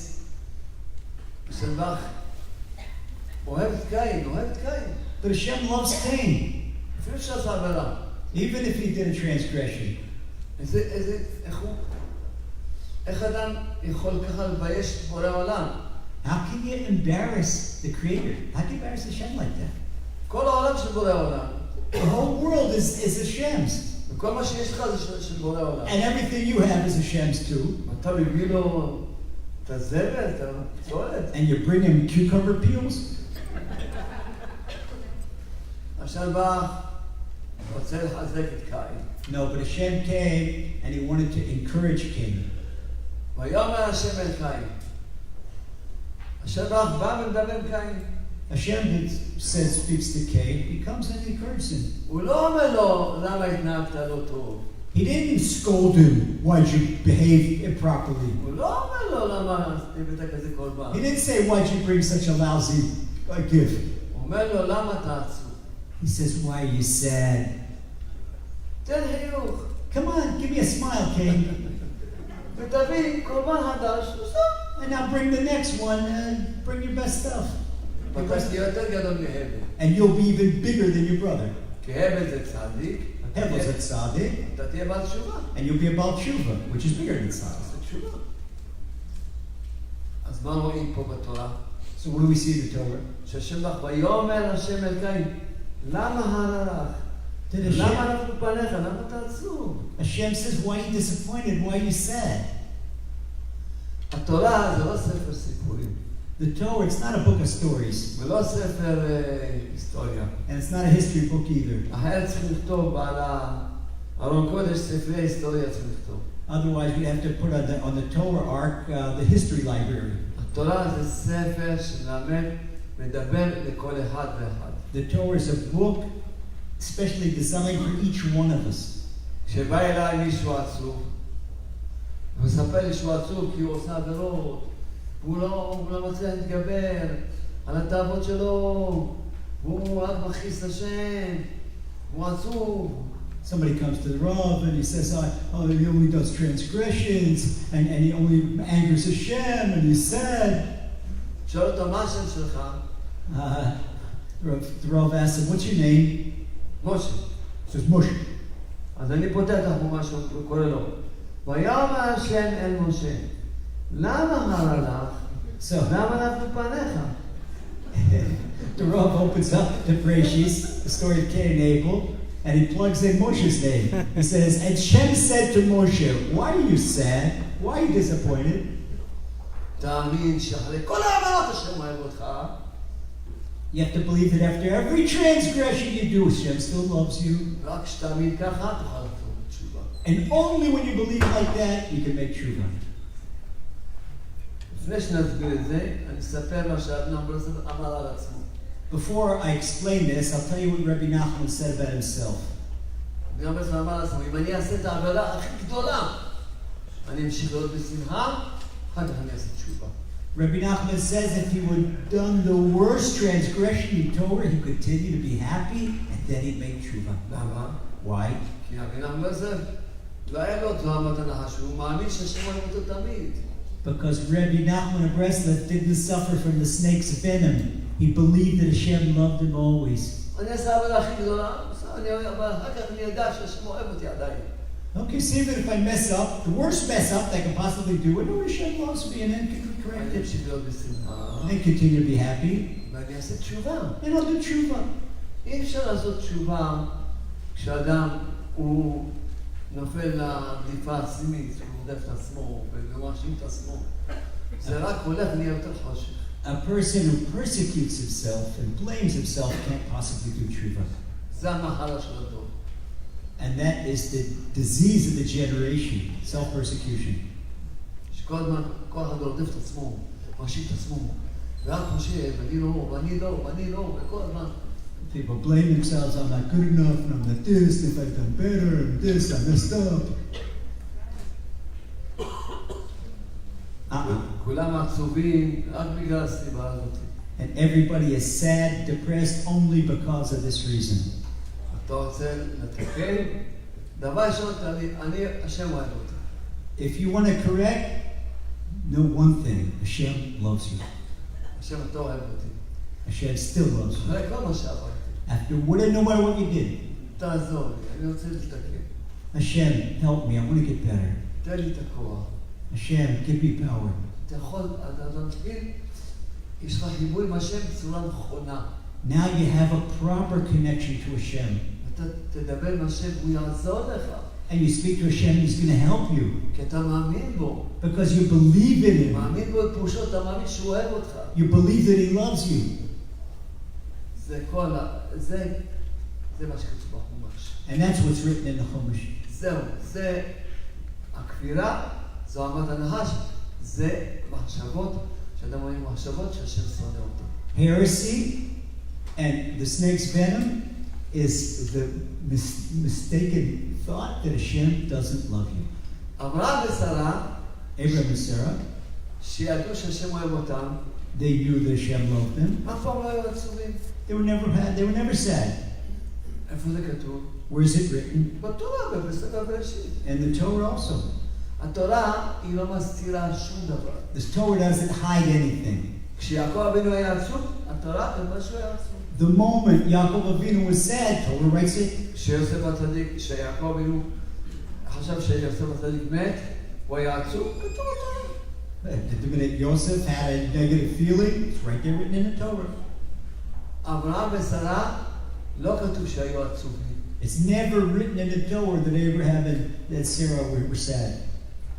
אפילו שלא היה להם ילדים. Even though they didn't have kids. והתפללו. And they prayed. כמה זמן? How long? 10 שנים? 10 years? 20? 20 years? 80 שנה. 80 years. 90 שנה. 90 years. הם מאמינים, למה המשיכים להתפלל? Why did they continue? Where did they get the power to continue to pray? כי הם מאמינים שהשם אוהב אותם. because they believe that Hashem loves them. להאמין בשם זה להאמין שהשם אוהב אותך. To believe that Hashem means to believe that Hashem loves you. לכן אתה יודע, הוא לא נתן לי, אני לא יודע למה הוא נתן לי, הוא אוהב אותי, רק אני לא מבין, לא תמיד אני יכול להבין מה שהשם. Hashem didn't even want. I don't know why Hashem didn't even want, but he loves me.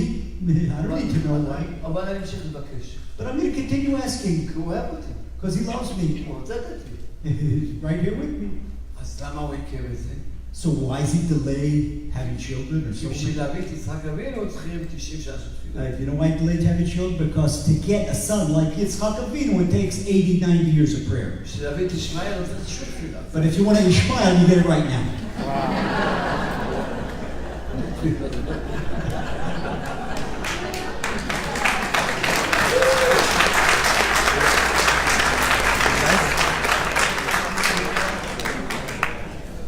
לכן גם, גם היא הייתה הכרה.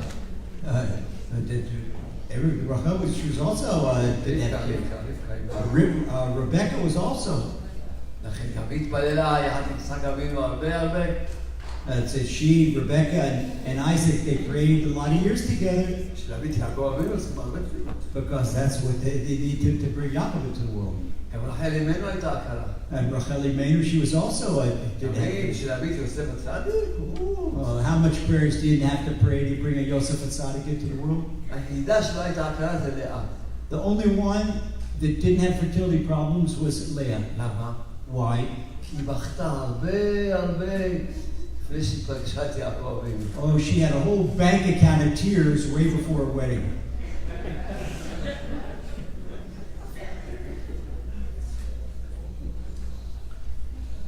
אבל מה שעכשיו למדנו, ההקדמה הראשונה הזאת, זה ההקדמה הראשונה.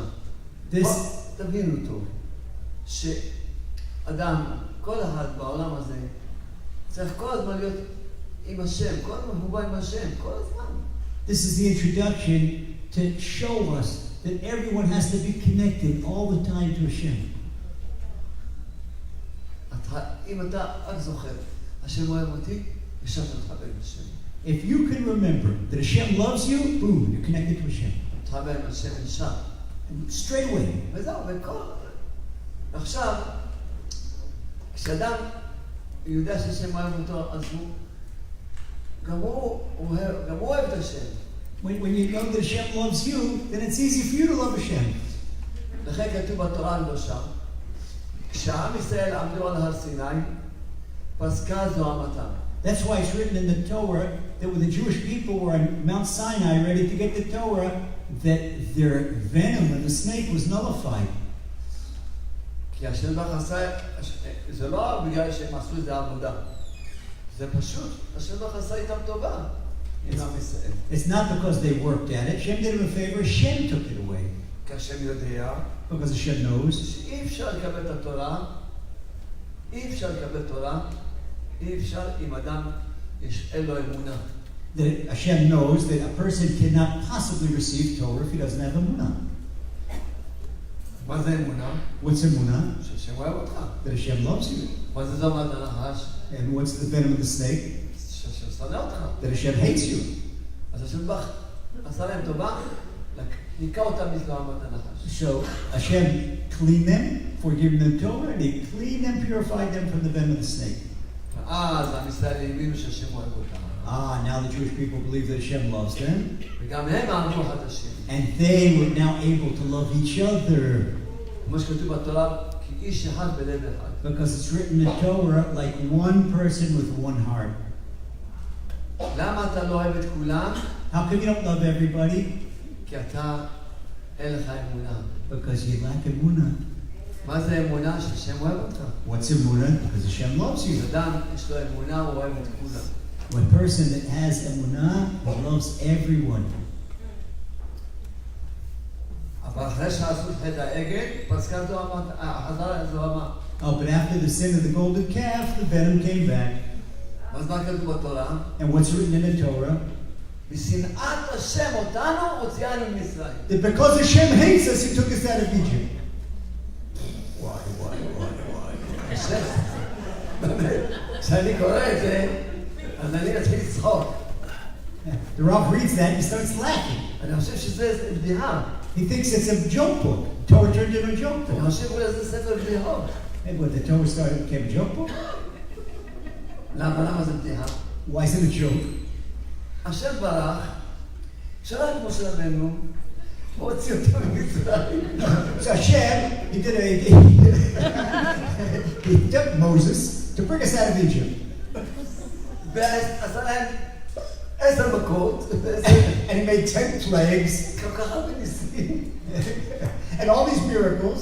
אחר כך ליווה אותם השוואה לכבוד, אחר כך קרא להם את ים סוף, And then he split the Red Sea ונתן להם את המן, and gave them manna in the את desert הסלאם, and pheasant under glass on the desert.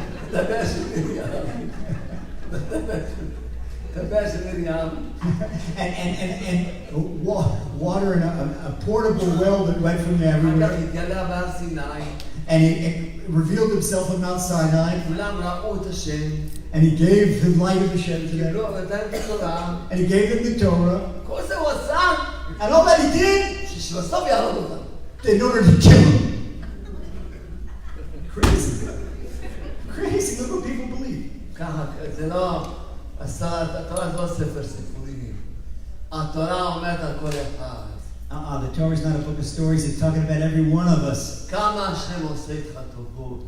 Well, how many favors Hashem does for בסוף, משהו לא מסתדר לך, אתה חושב שהשם שונא אותך? you. Millions of favors Hashem does to you. Then one thing doesn't work out the way you want. You think Hashem hates you?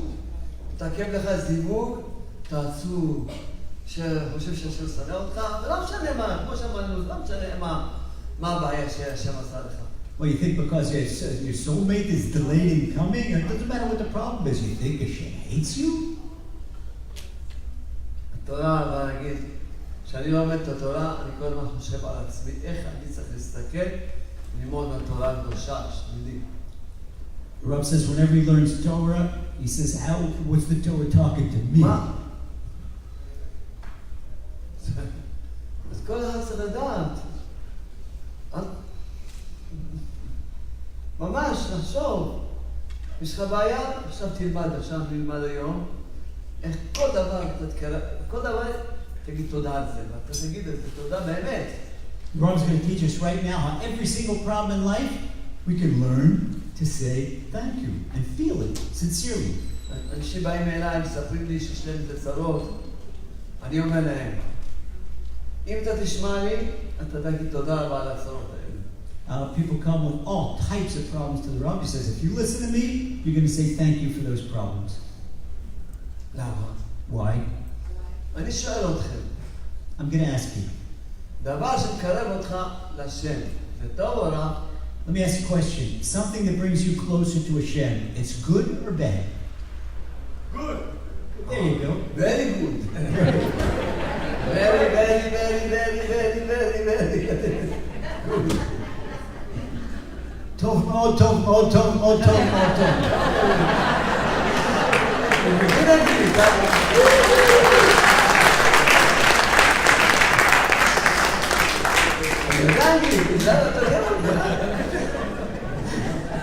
איזה ניסים.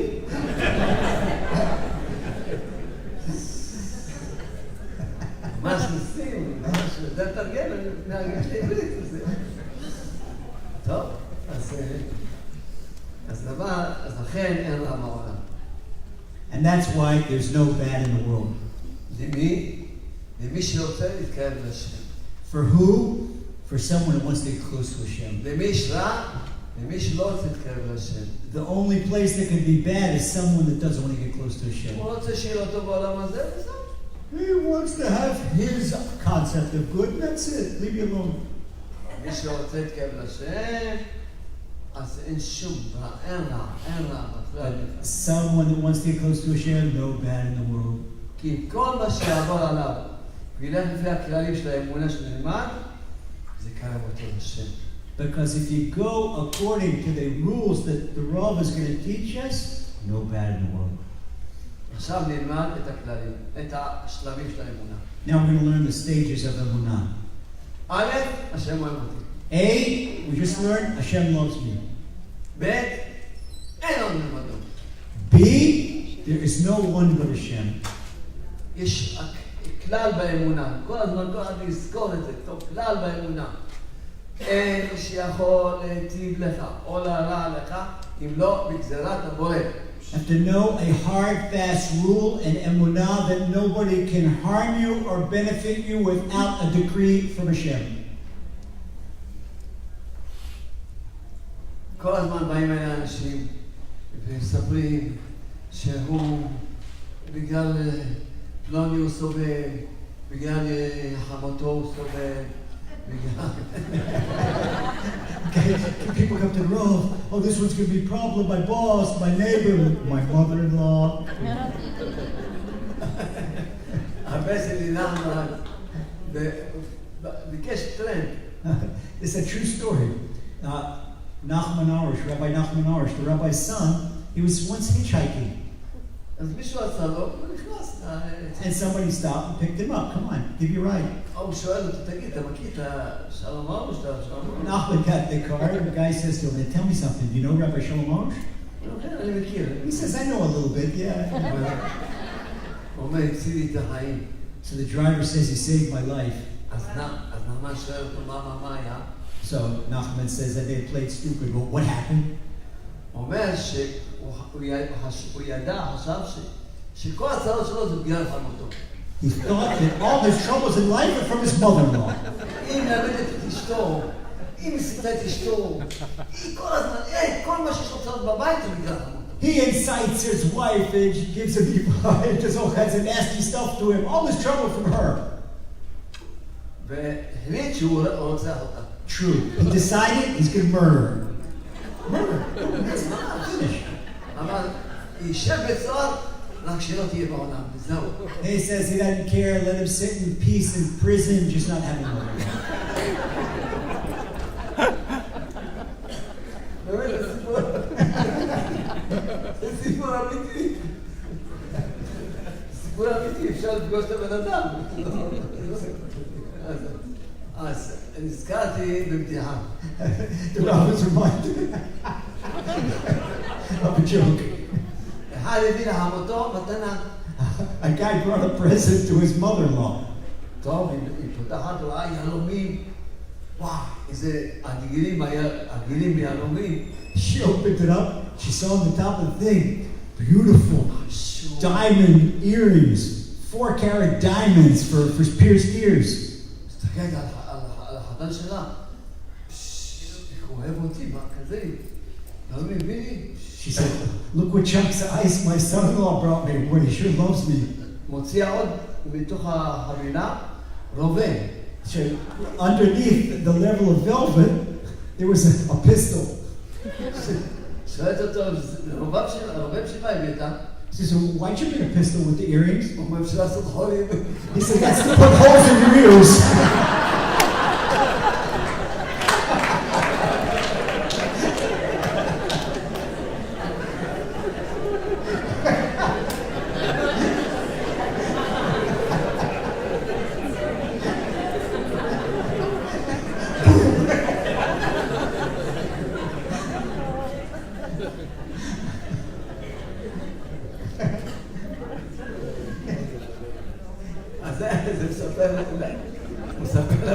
So back to the driver, back to the true story. Okay. אז הוא אומר להרבה שלי נחמן שהחליט לרצוח את אשתו. So he told Nachman, he said he decided, he really made a real decision, he's going to murder his mother-in-law. בצומת, אחד מהתלמידים שלי עומד בצומת ומחלק דיסקים. So he came to the crossroads, and right there was one of the Rav students from the yeshiva, and our guys are all over Israel giving out books and CDs to people, and he gave the driver a CD. אז מישהו, הוא היה ככה עצמני, ככה שהוא ממש היה עצמני, ומישהו מהתלמידים שלי אמר לו, כן. So he was shaken with anger, and the guy sees that our student, he says, here, take this CD. הוא אומר, אתה יודע מה? בוא נשמע מה שהבן אדם הזה. He said, you know what? What the heck? He took the CD, threw it in the CD player. המילים הראשונות שהוא שומע, זה לא המותך, זה השם. So the first words he heard was the Rav saying, it's not your mother-in-law, it's Hashem. שמע את הסידי כמה פעמים, So he heard the CD a couple of חזר times, לתשובה. and from that CD he made tshuva. הוא אמר לבן שלי, אבא שלך הציל לי, אחר כך הבן שלי אמר לו שזה אבא שלו. אבא שלך הציל לי את החיים, אני רוצה לפגוש אותו, להגיד לו תודה. Afterward, Nachman revealed to him that Rav Shalom Arush is his father, and he says, your father saved my life. מה היה חסר לו קודם? What was lacking the guy, the driver? אמונה. He lacked emunah. הוא חושב שהוא סובל בגלל חמותו. He thinks he's suffering because of his mother-in-law. אין מי שיכול להרע לך אם לא מצטרף. Remember the rule the Rav taught us? Nobody can harm you or benefit you except Hashem. אחד הולך עם הרגשה שהוא בגלל אשתו הכל, סובל בגלל אשתו. A guy walks around with the feeling that he suffers because of his wife. אז אין לו אמונה. He's got no emunah. מי שאין לו שלום בית, אין לו אמונה. Somebody that doesn't have a happy marriage lacks emunah. שלום בית זה לא הפסקת אש. No, we're not talking about a non-belligerence treaty, not a ceasefire. Marital happiness, marital bliss. הרבה אנשים אומרים, בסדר, יש לי, לא, זה הפסקת אש, זה לא יותר שלום בית. Yeah, people say, rather than that's their shalom. It's okay. No, that's not shalom bayit. That מי שיש is, לו אמונה, יש לו שלום בית. if you have emunah, you got shalom bayit. כי הוא רואה כל דבר, זה ככה שרוצה. He sees that everything is it's Hashem's will. אף פעם אין לו טענות לאף אחד. He doesn't have complaints to והוא anyone, לא מעיר לאף אחד. and he doesn't make comments to כל anybody. שכן שהוא לא צועק על אף אחד. And so he certainly doesn't כל yell at שכן שהוא לא anybody, מבזה את אף אחד. and he certainly doesn't insult anybody, ורק מכבד. and he only honors. כי אם משהו קרה לי, זה ככה שאני רוצה. Because whatever happens to him, he says that's what Hashem wants. אתה לא מבין? אז תשאיר. You don't understand? You got a song. לא מבין, כלום. I don't understand a thing. I don't understand. I don't understand. I don't understand a thing. רק מאמין שהכל לטובה.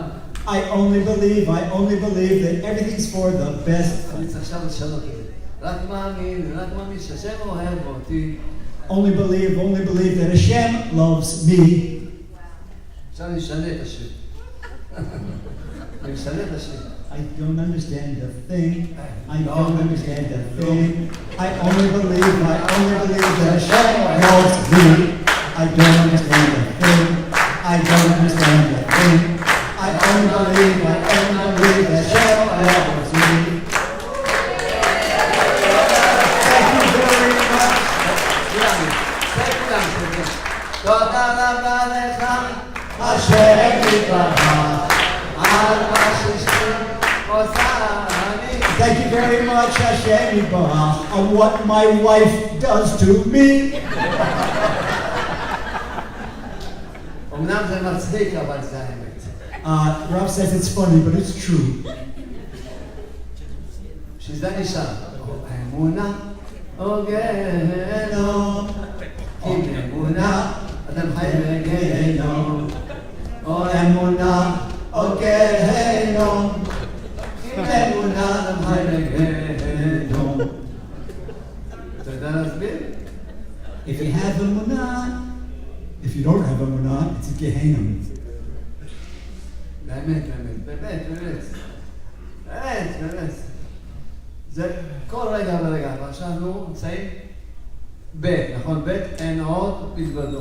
Remember, we said the A was Hashem loves me, the B, there's no one but Hashem. אתמול בא אליי רופאה. A doctor came to the Rav yesterday. בקבל קהל, שיש לה איזה משהו שהיא חולה. She has a medical issue herself. שאני אתן לה כמובן תרופה.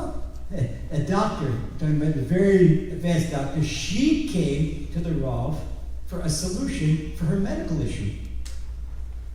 כמובן, היא למדה את הספרים, אז היא מבינה שהתרופה זה תשובה. She learned, this doctor, she learned all the Emunah books, and she believed that the cure for her issue is Emunah. אז לימדתי אותה אתמול. היא אמרה שהיא חולה כי זה, אמא שלה הייתה חולה, וסבתא שלה הייתה חולה, כאילו זה תורשתי. This was yesterday in a couple of college in Chicago. The doctor came, she said to Rav, she says, you should know I have this issue, an internal issue, and my mother had the same issue, and my grandmother had the same issue. אין עוד מלבדו. And the Rav said, there's no one but him. אין טבע, There's no nature in the world. אין תורשתיות, And there's no genetics in the world. ואין חוקיות, And there's no natural law in the ואין world. מקריות. And there's no reality in the world. ככה השם רוצה. It's only what Hashem's will, what Hashem wants. זה בית של האמונה. And that's the B of Emunah. לא, גם אם אדם מאשים את עצמו, Even if a person blames himself, זה גם כן, הוא חי בחוסר אמונה. he also lives in lack of Emunah. כי גם אם האיסורים הגיעו בגלל שאתה עשית טעות, Even if the tribulations came because you made a mistake, ככה השם רוצה. that's the way Hashem wanted it. השם רוצה שיגיעו לך איסורים ככה. Hashem wanted the tribulation should come into your life in this particular way. כשאתה עכשיו ניגש, להסתכל באמונה, א', השם אוהב אותי, ב', אין עוד מלבדו. When you go to look at Emunah, you see the ABCs. The A, Hashem loves me. B, there's no one but Hashem. אל תגיד, אולי עין הרע. Oh, maybe somebody gave me an evil eye. היום הרבנים לא יודעים מה להגיד, עשו לך עין הרע. Oh, but today a lot of quote rabbis unquote, they say, oh, somebody put an evil eye. אולי הרבנים עשו לך עין הרע. Maybe the rabbis themselves gave an evil eye. אולי מסכן, גם הוא אין לו אמונה, גם הרב אין לו אמונה. Because the poor rabbi, he doesn't have Emunah. אז לא, עין הרע. So he says evil eye. אז אנשים שואלים אותי, אבל אנחנו מתפללים, תציל לי מהעין הרע. But people ask the Rav, but look, it says it in the prayer, and Hashem saved me from evil eye. נכון, יש לכם מקלות. Sure, Hashem has punishment sticks. יש מקל שקוראים לו מחלה פלונית. There's one punishment stick that's called certain disease. יש מקל שקוראים לו חמותו. There's one other stick that's called mother-in-law.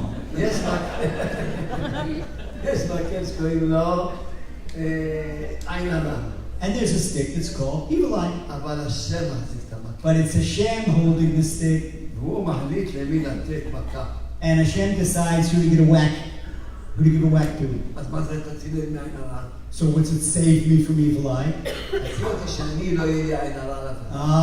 It says Hashem saved me that I shouldn't have an evil eye on someone. מי שיש לו עין טובה, אף פעם העין הרע לא תפגע בו. A person that's magnanimous and wants the good for others, he never has an evil eye, never suffers from it. או שאומרים כישוף. And people say, witchcraft. כן, הגיע אליי עכשיו בהקבת תורה, עכשיו בטורונטו, מישהי במונטריאל, שאמרה מישהי, כן, היא עושה לי, אמרו לי שהיא עושה לי כישופים.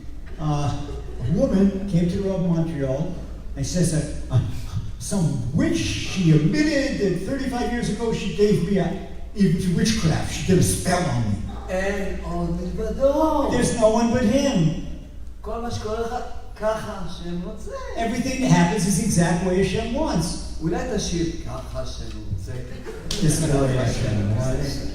ככה השם, ככה השם, This is what Hashem wants. תודה רבה לך, השם יתברך. כל מה שאתה עושה בשבילי זה הכל טוב. אז עכשיו, א', השם רוצה. Now, אין עוד מלבדו. A, Hashem loves me. Everybody, A, Hashem loves me. B, there's no one but Hashem. No one but Hashem. Hashem loves me. B, there's no one but Hashem. Put it in.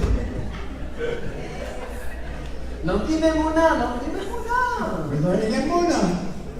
אז אין. כל מי שבא אומר לך, תראה, הוא חושב עצמו, תראה, בגלל זה, אין עוד מלבדו. Anytime person thinks, oh, because of this I'm suffering, because of this, there's no one but Hashem. ג' C. A drum roll.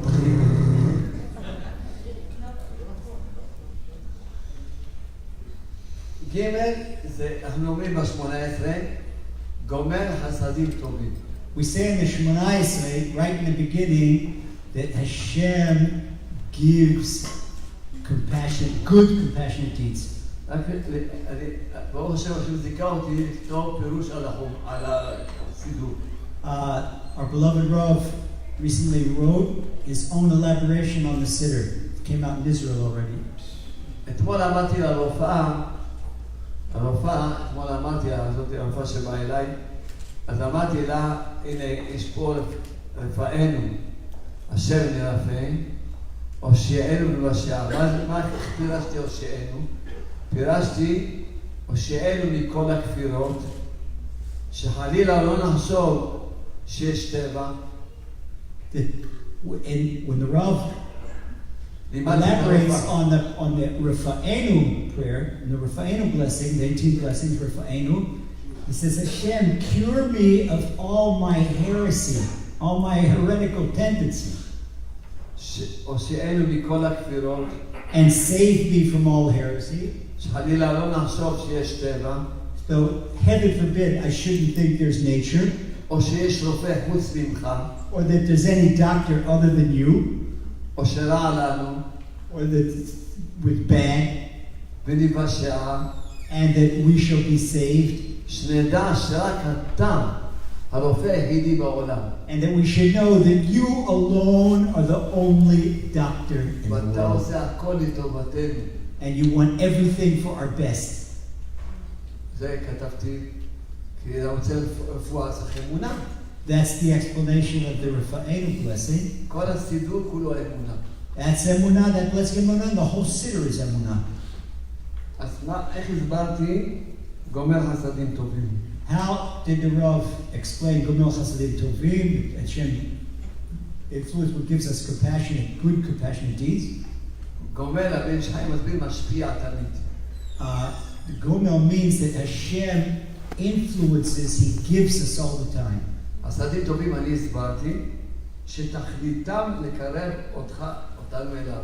The compassionate favors, that their whole purpose is to bring us closer to Hashem.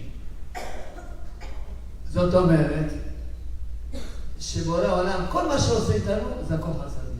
It means that everything Hashem does always is compassion.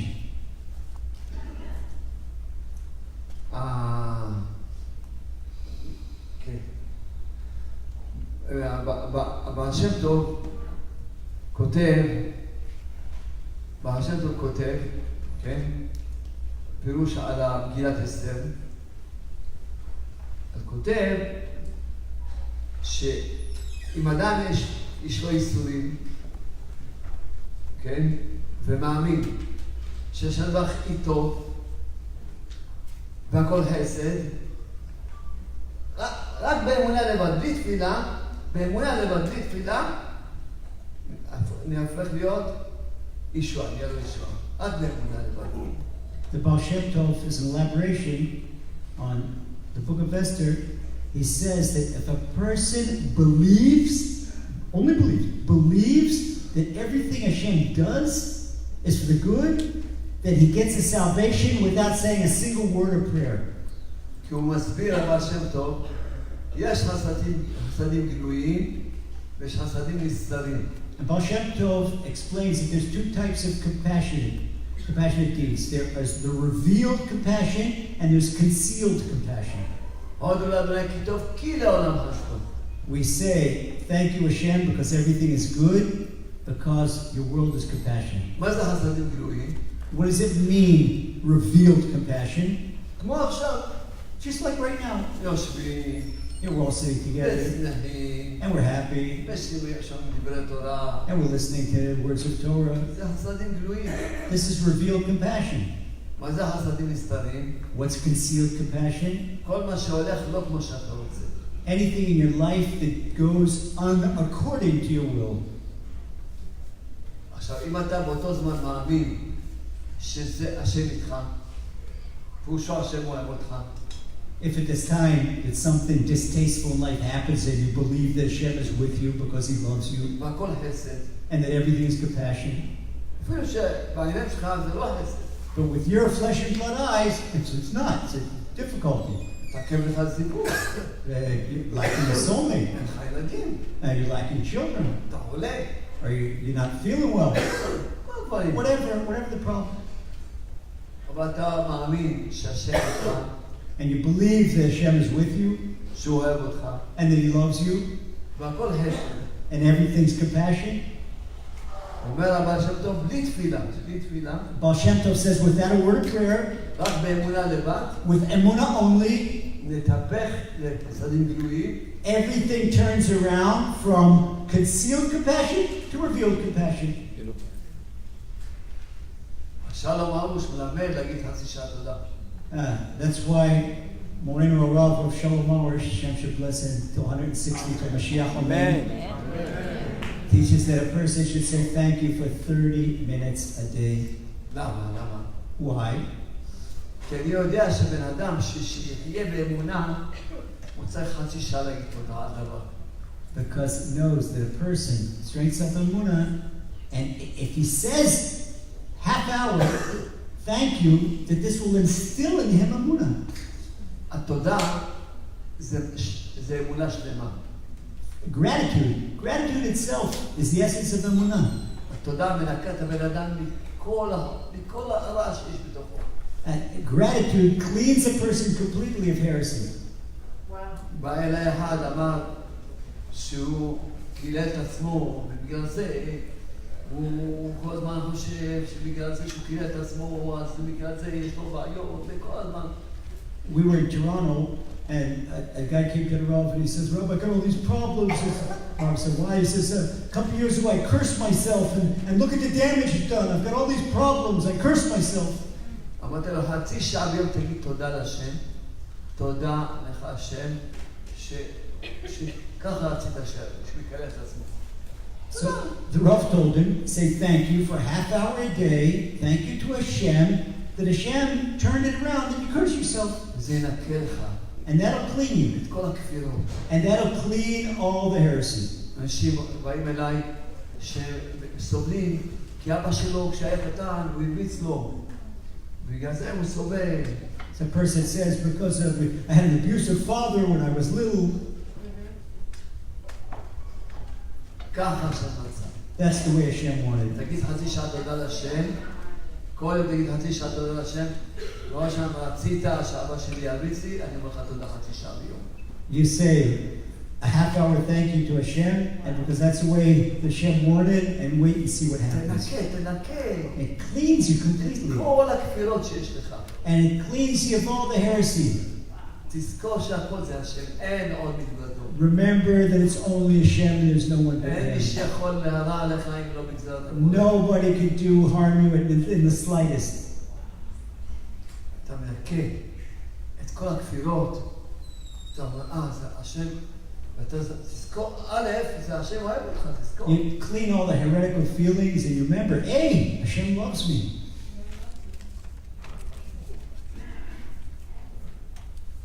ממש מה שאמרתי לבטח, רפואת הנפש. We say, it's a healing of the soul. אני מקווה שאתם לא ממהרים. Rabbi had said, you're not in a rush to go anywhere. Let me ask you, do you want the rough to continue?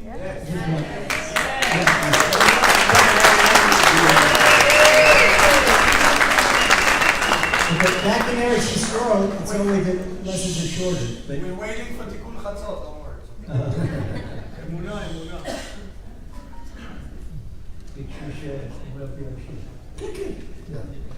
לכן אמרנו, א', השם אוהב אותי. So we said, A, Hashem loves me. שתיים, אין עוד לבדו. B, there's no one but Hashem. ג', כל מה שהשם עושה, שיקרב אותי אליו. C, everything Hashem does, it's compassion to bring me closer to Him. כי זה הטוב. מה הטוב? שהוא רוצה לקרב אותי אליו. And that is the ultimate epitome of good, that Hashem wants to bring me closer to Him. אז לפני שאני מבין כלום, Doesn't matter if I don't understand anything, אז אני קודם כל שר. but I think, first of all, I sing. I don't understand anything. I don't understand anything. רק מאמין שהשם אוהב אותי. I only believe that Hashem loves me. רק מאמין שהכל לטובה. Only believe that everything's for the best. טוב, עכשיו, מה זה ד'? Now what's D? אני אומר עכשיו תודה. בלי להבין. D is without even thinking, I can now say thank you. בלי להבין. Without even understanding a אני לא thing. מבין. לא I מבין. don't understand why Hashem's doing אבל what he's אני doing. מאמין. But I believe. זה הנקודה. אני לא מבין, אבל אני מאמין. That's the point. I don't understand, but I believe. אז אני אגיד תודה. So I'm going to say thank you. רק בתודה לבד, בלי לעשות תשובה אפילו. רק בתודה לבד, בלי תשובה, אדם רואה ישועות. That with thank you alone, this words of Baal Shem Tov, with thank you alone, with not even no tshuva, no prayer, no nothing. השם ענה לנו לכתוב ספר 190 סיפורים שאנשים אמרו תודה והם לא שעו. In the book, I say thank you and saw miracles. 190 stories about people that said thank you when they saw major miracles. ובתיק שלי פה למטה, And in Rav's book bag, יש לי עוד 190 סיפורים. and he's got another 190. He's got the manuscript of the second ואם volume. אני אכתוב היום את הסיפורים שיש פה, And he can write the stories from Miami. סיפורים ששמעתי בשלושה ימים, רק שלושה ימים. And in the stories we just heard in the first 3 days we've been in North America. אני אכתוב עוד ספר. And we got volume 3. אמרתי תודה ולא שאלתי. I said thank you when I saw miracles. בלי להאמין, Without understanding, בלי לעשות תשובה. without doing tshuva. רק התשובה שאני מאמין בך השם. But the truth is that I believe in you, Hashem. מה זה מאמין? אני מאמין שאתה אוהב אותי. What does it believe? I believe that you believe in me, that you love me. ואתה עושה הכל בשביל לטובתי, לקרב אותי. And everything you're doing is to bring me closer to you. לקרב אותי אליך. To bring me close to you. היי, מה זה היי? What's E? היי, בעברית זה יוצא הכל. הכל יוצא, היי זה התבודדות. Wait a second. E. Everything with. התבודדות. Yeah, but it's like E. Latin, I said. Come on, hey, for the dude. Okay, E is personal prayer. Express. E. Everyday personal prayer. Thank you very much. Very good. טוב מאוד. מה זה התבודדות? What's personal prayer? עכשיו, אחרי שאני מאמין בשם, שהוא רק אוהב אותי, ואומר לו תודה, רק אחרי שאמרתי לו תודה, אני יכול לבקש ממנו תראה לי מה אני צריך לעשות תשובה. Okay, once I know that Hashem loves me, A, and once that I know B, that everything is okay, and once I know C, that's all compassion, and once I know D, I say thank you, now I can come to E, personal prayer, and say, Hashem, beloved Father, what do I need to correct? רק אחרי זה, רק אחרי שאתה מאמין שהשם אוהב אותך, רק אז תבקש מהשם תראה לי מה עליי לעשות תשובה. Only after you learn the A, that Hashem loves you, and the B, C, D, now you can come with the E in personal prayer and correct what needs to be אתה כבר corrected. תקבל ישועה גם לפני שעשית תשובה. But you're going to get salvation even before you make tshuva. כי עיקר התשובה זה האמונה. Because the main part of bringing salvation to a person's life is when he gets emunah. רק אתה רוצה גם לראות עוד משהו לתקן, עוד משהו. Okay, but we want to purify yourself even more. Let's get closer to Hashem. אז באמת, אני אמנם יש לי עד יוד, יש לי ו', ז', ט', י'. The Rav has up to Yud, up to 10. אבל בואו נחזיק במה שלמדנו עכשיו. But let's hold it at the E, the A, B, C, D, E. באמת, אני ממש מתפלל שכולם יתחילו להאמין בשם. Rav prays that everyone in the world believe in Hashem. ממש, חיים שאדם יש לו אמונה, יש לו גן עדן בעולם הזה. Because a person that believes in Hashem, he has Gan Eden in this world. כי יש לו את השם. Because he's got Hashem. אז הוא כל הזמן שמח. And he's happy all the time. ואם יש לו משהו לתקן, יש לו בעיה, אז הוא הולך בדרגת של אמונה, והוא פותח לו בעיה. And he has something to correct. He got the way to correct it. Talk to Hashem. He's got emunah. כל בעיה פותרים באמונה. And every single problem you could solve by way of emunah.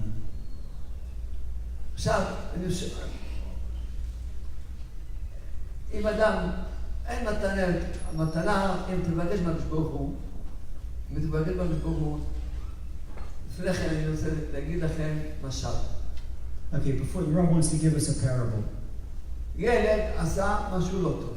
Okay, the guy's got kids. One of his kids did something not good. אבא שלו נתן לו סטירה. So his father gave him a slap.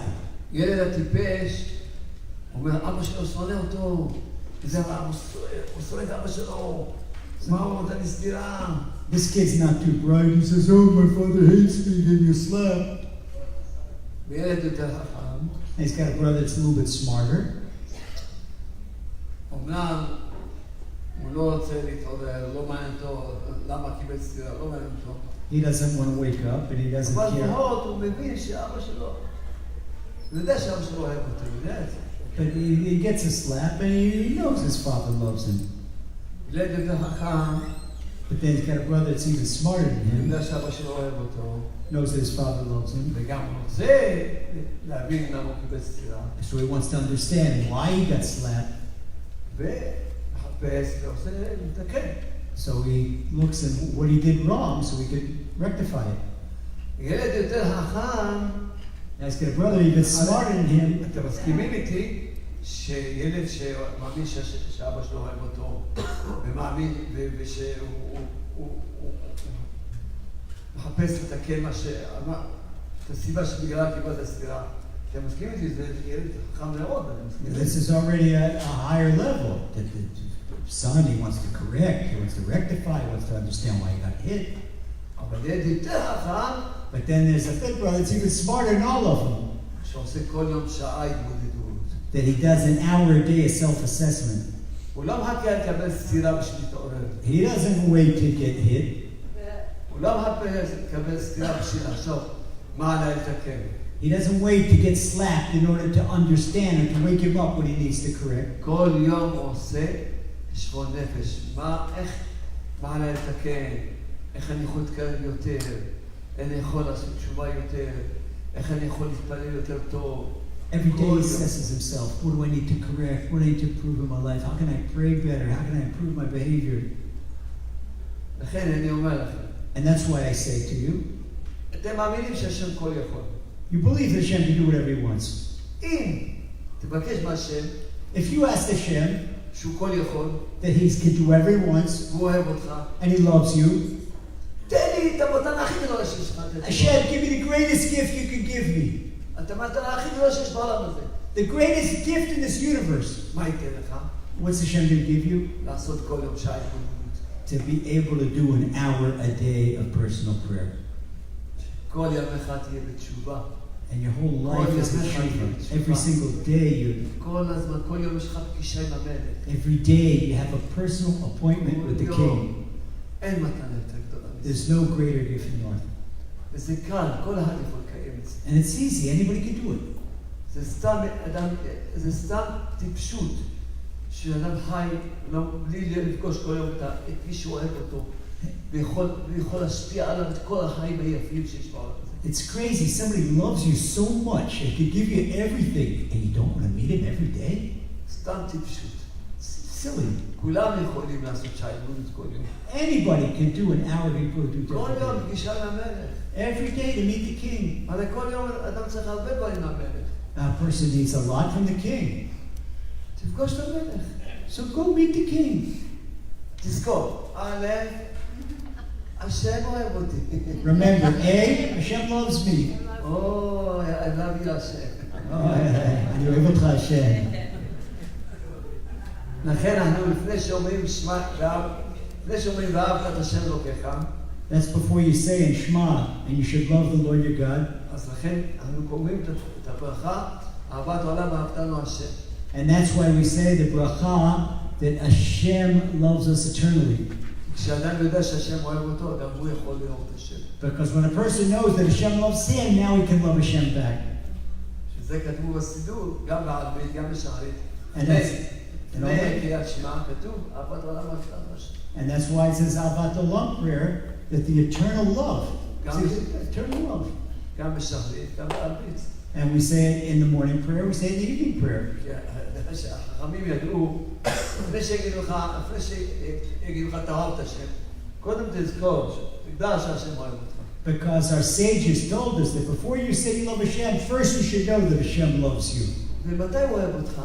And when does Hashem love you? אחרי שעשית את כל העבירות שיש בעולם. After you've done every single transgression in the Torah. אתה בא להתפלל, And you come to pray, אתה אומר, אהבת העולם אהבתנו השם. and you say, Hashem loves me eternally. כי בשביל לעשות תשובה צריכים קודם כל אמונה. Because in order to do tshuva, you need Emunah first. ואמונה זה להגיד שהשם אוהב אותך. And the Emunah that Hashem loves you. ואז אתה יכול לעשות תשובה. Now you can make tshuva. בחיוך. With a smile on your face שמחה. and happy.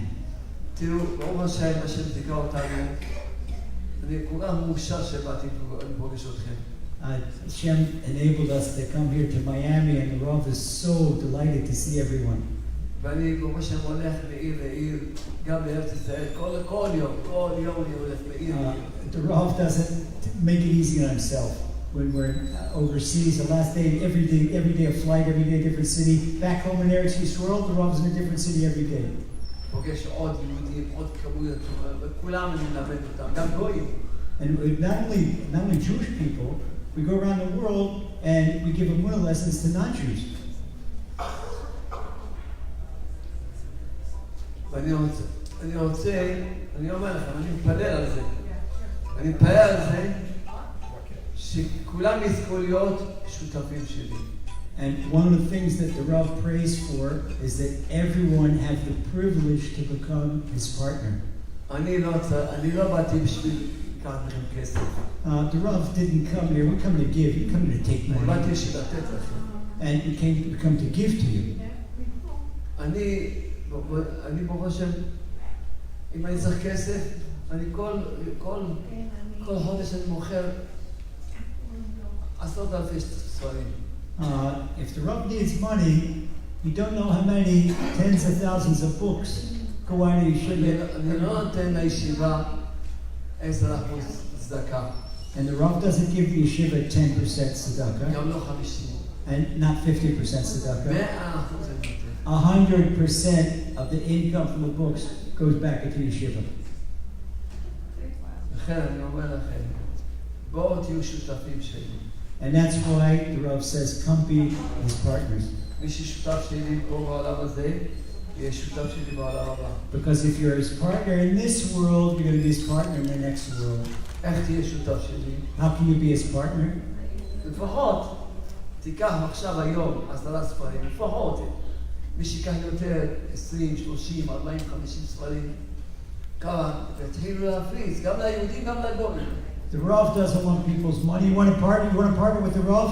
You take 10 books, distribute 10 books, give the gift of Emunah to another 10 people. זה כתבתי של הגויים הספר הזה. This is the universal garden of Emunah. It's a book that goes all around the world to non-Jews. וכל הספרים. And all the books. כל הספרים, גם גויים קוראים אותם. Even the non-Jews read the books. יש לי שכן בישיבה, שהוא בא אליי, סיפר לי, שהוא היה בניו יורק, ואיזה כושי רץ אליו.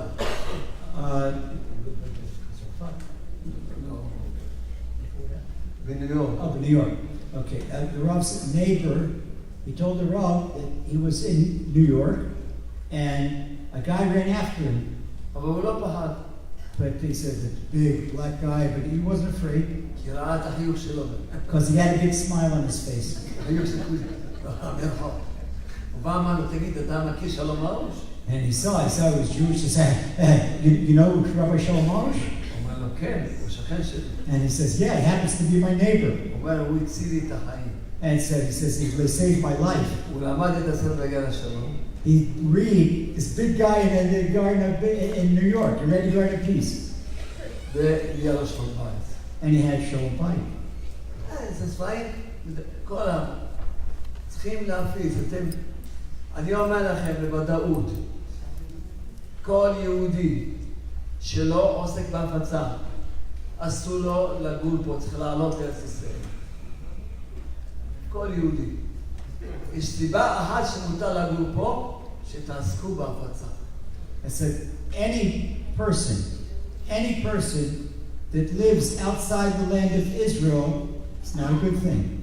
But the only reason, the justification that a person has to be, a Jew has to be in Florida, is to be here as a shaliach to spread Emunah. Otherwise, he's going to be in Eretz Yisrael. כל היום, כל אחד, לפחות, כל אחד 10 ספרים, לפחות.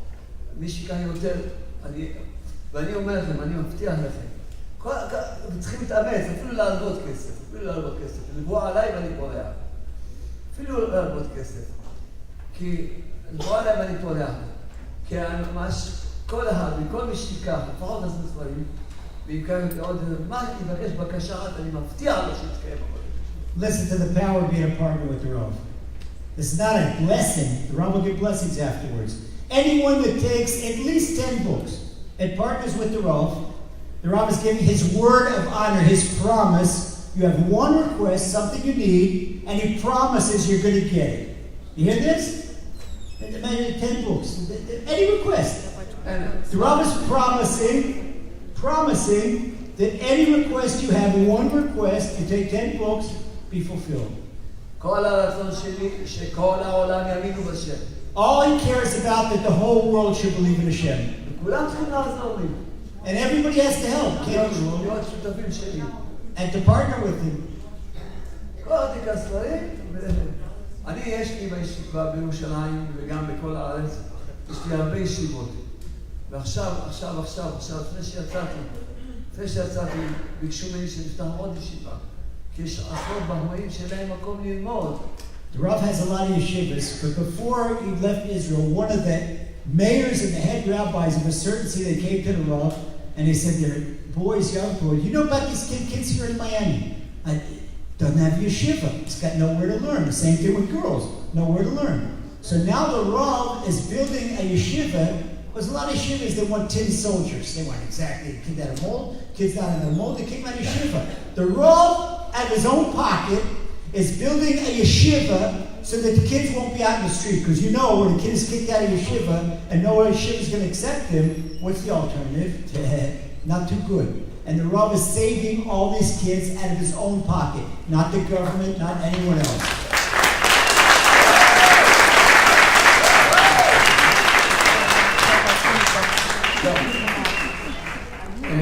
בבקשה, אני הולך לעמוד ליד איפה שהספרים, כולם יבואו ויקחו ספרים, בסבלנות, לקחת ספרים ולהפיץ לדודים, לחברים, לשכנים, לגויים, להפיץ.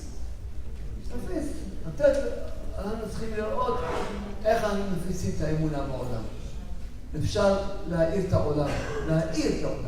יאללה, בבקשה, אני הולך ליד הספרים, וכולם ניפגש שם ליד הספרים. Thank you everyone for coming. I want to once again remind everybody, a big thank you to Michael and Mela for the Lighthouse project. Together we formulated this with Gedale and Fenster's inspiration, and of course Rav Shalom who will be sitting over there to receive you for blessings, and with Rabbi Lazer Brody to help with the translation and also give blessing.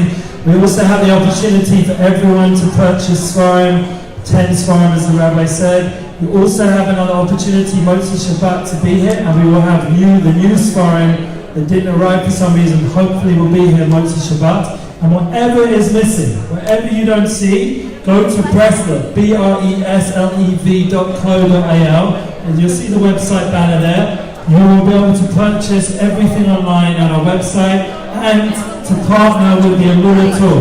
Please help partner with the Emunah tour. Emunah is our future. We have many more destinations.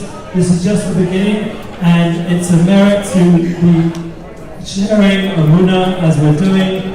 And I ask you to press on the banner on the website, and you'll be able to securely donate with PayPal. It's very important, everyone, to join this. This is a growing movement with all of us together, all the different groups who have been in Chazak in New York. We're going to be involved with Aish and the Shabbat project. There's so much good, and it's all growing. All the different local shuls that have been hosting us. We give a big thanks to Hashem for making this possible. I wish everyone a good night and a good Shabbat, a good Shabbos, Shabbat Shalom, and we'll see you all Motzi Shabbat. Please do come. Like I said, we will have all the news tomorrow and we will be at Malabra Market together. Thank you so much.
Talk to you.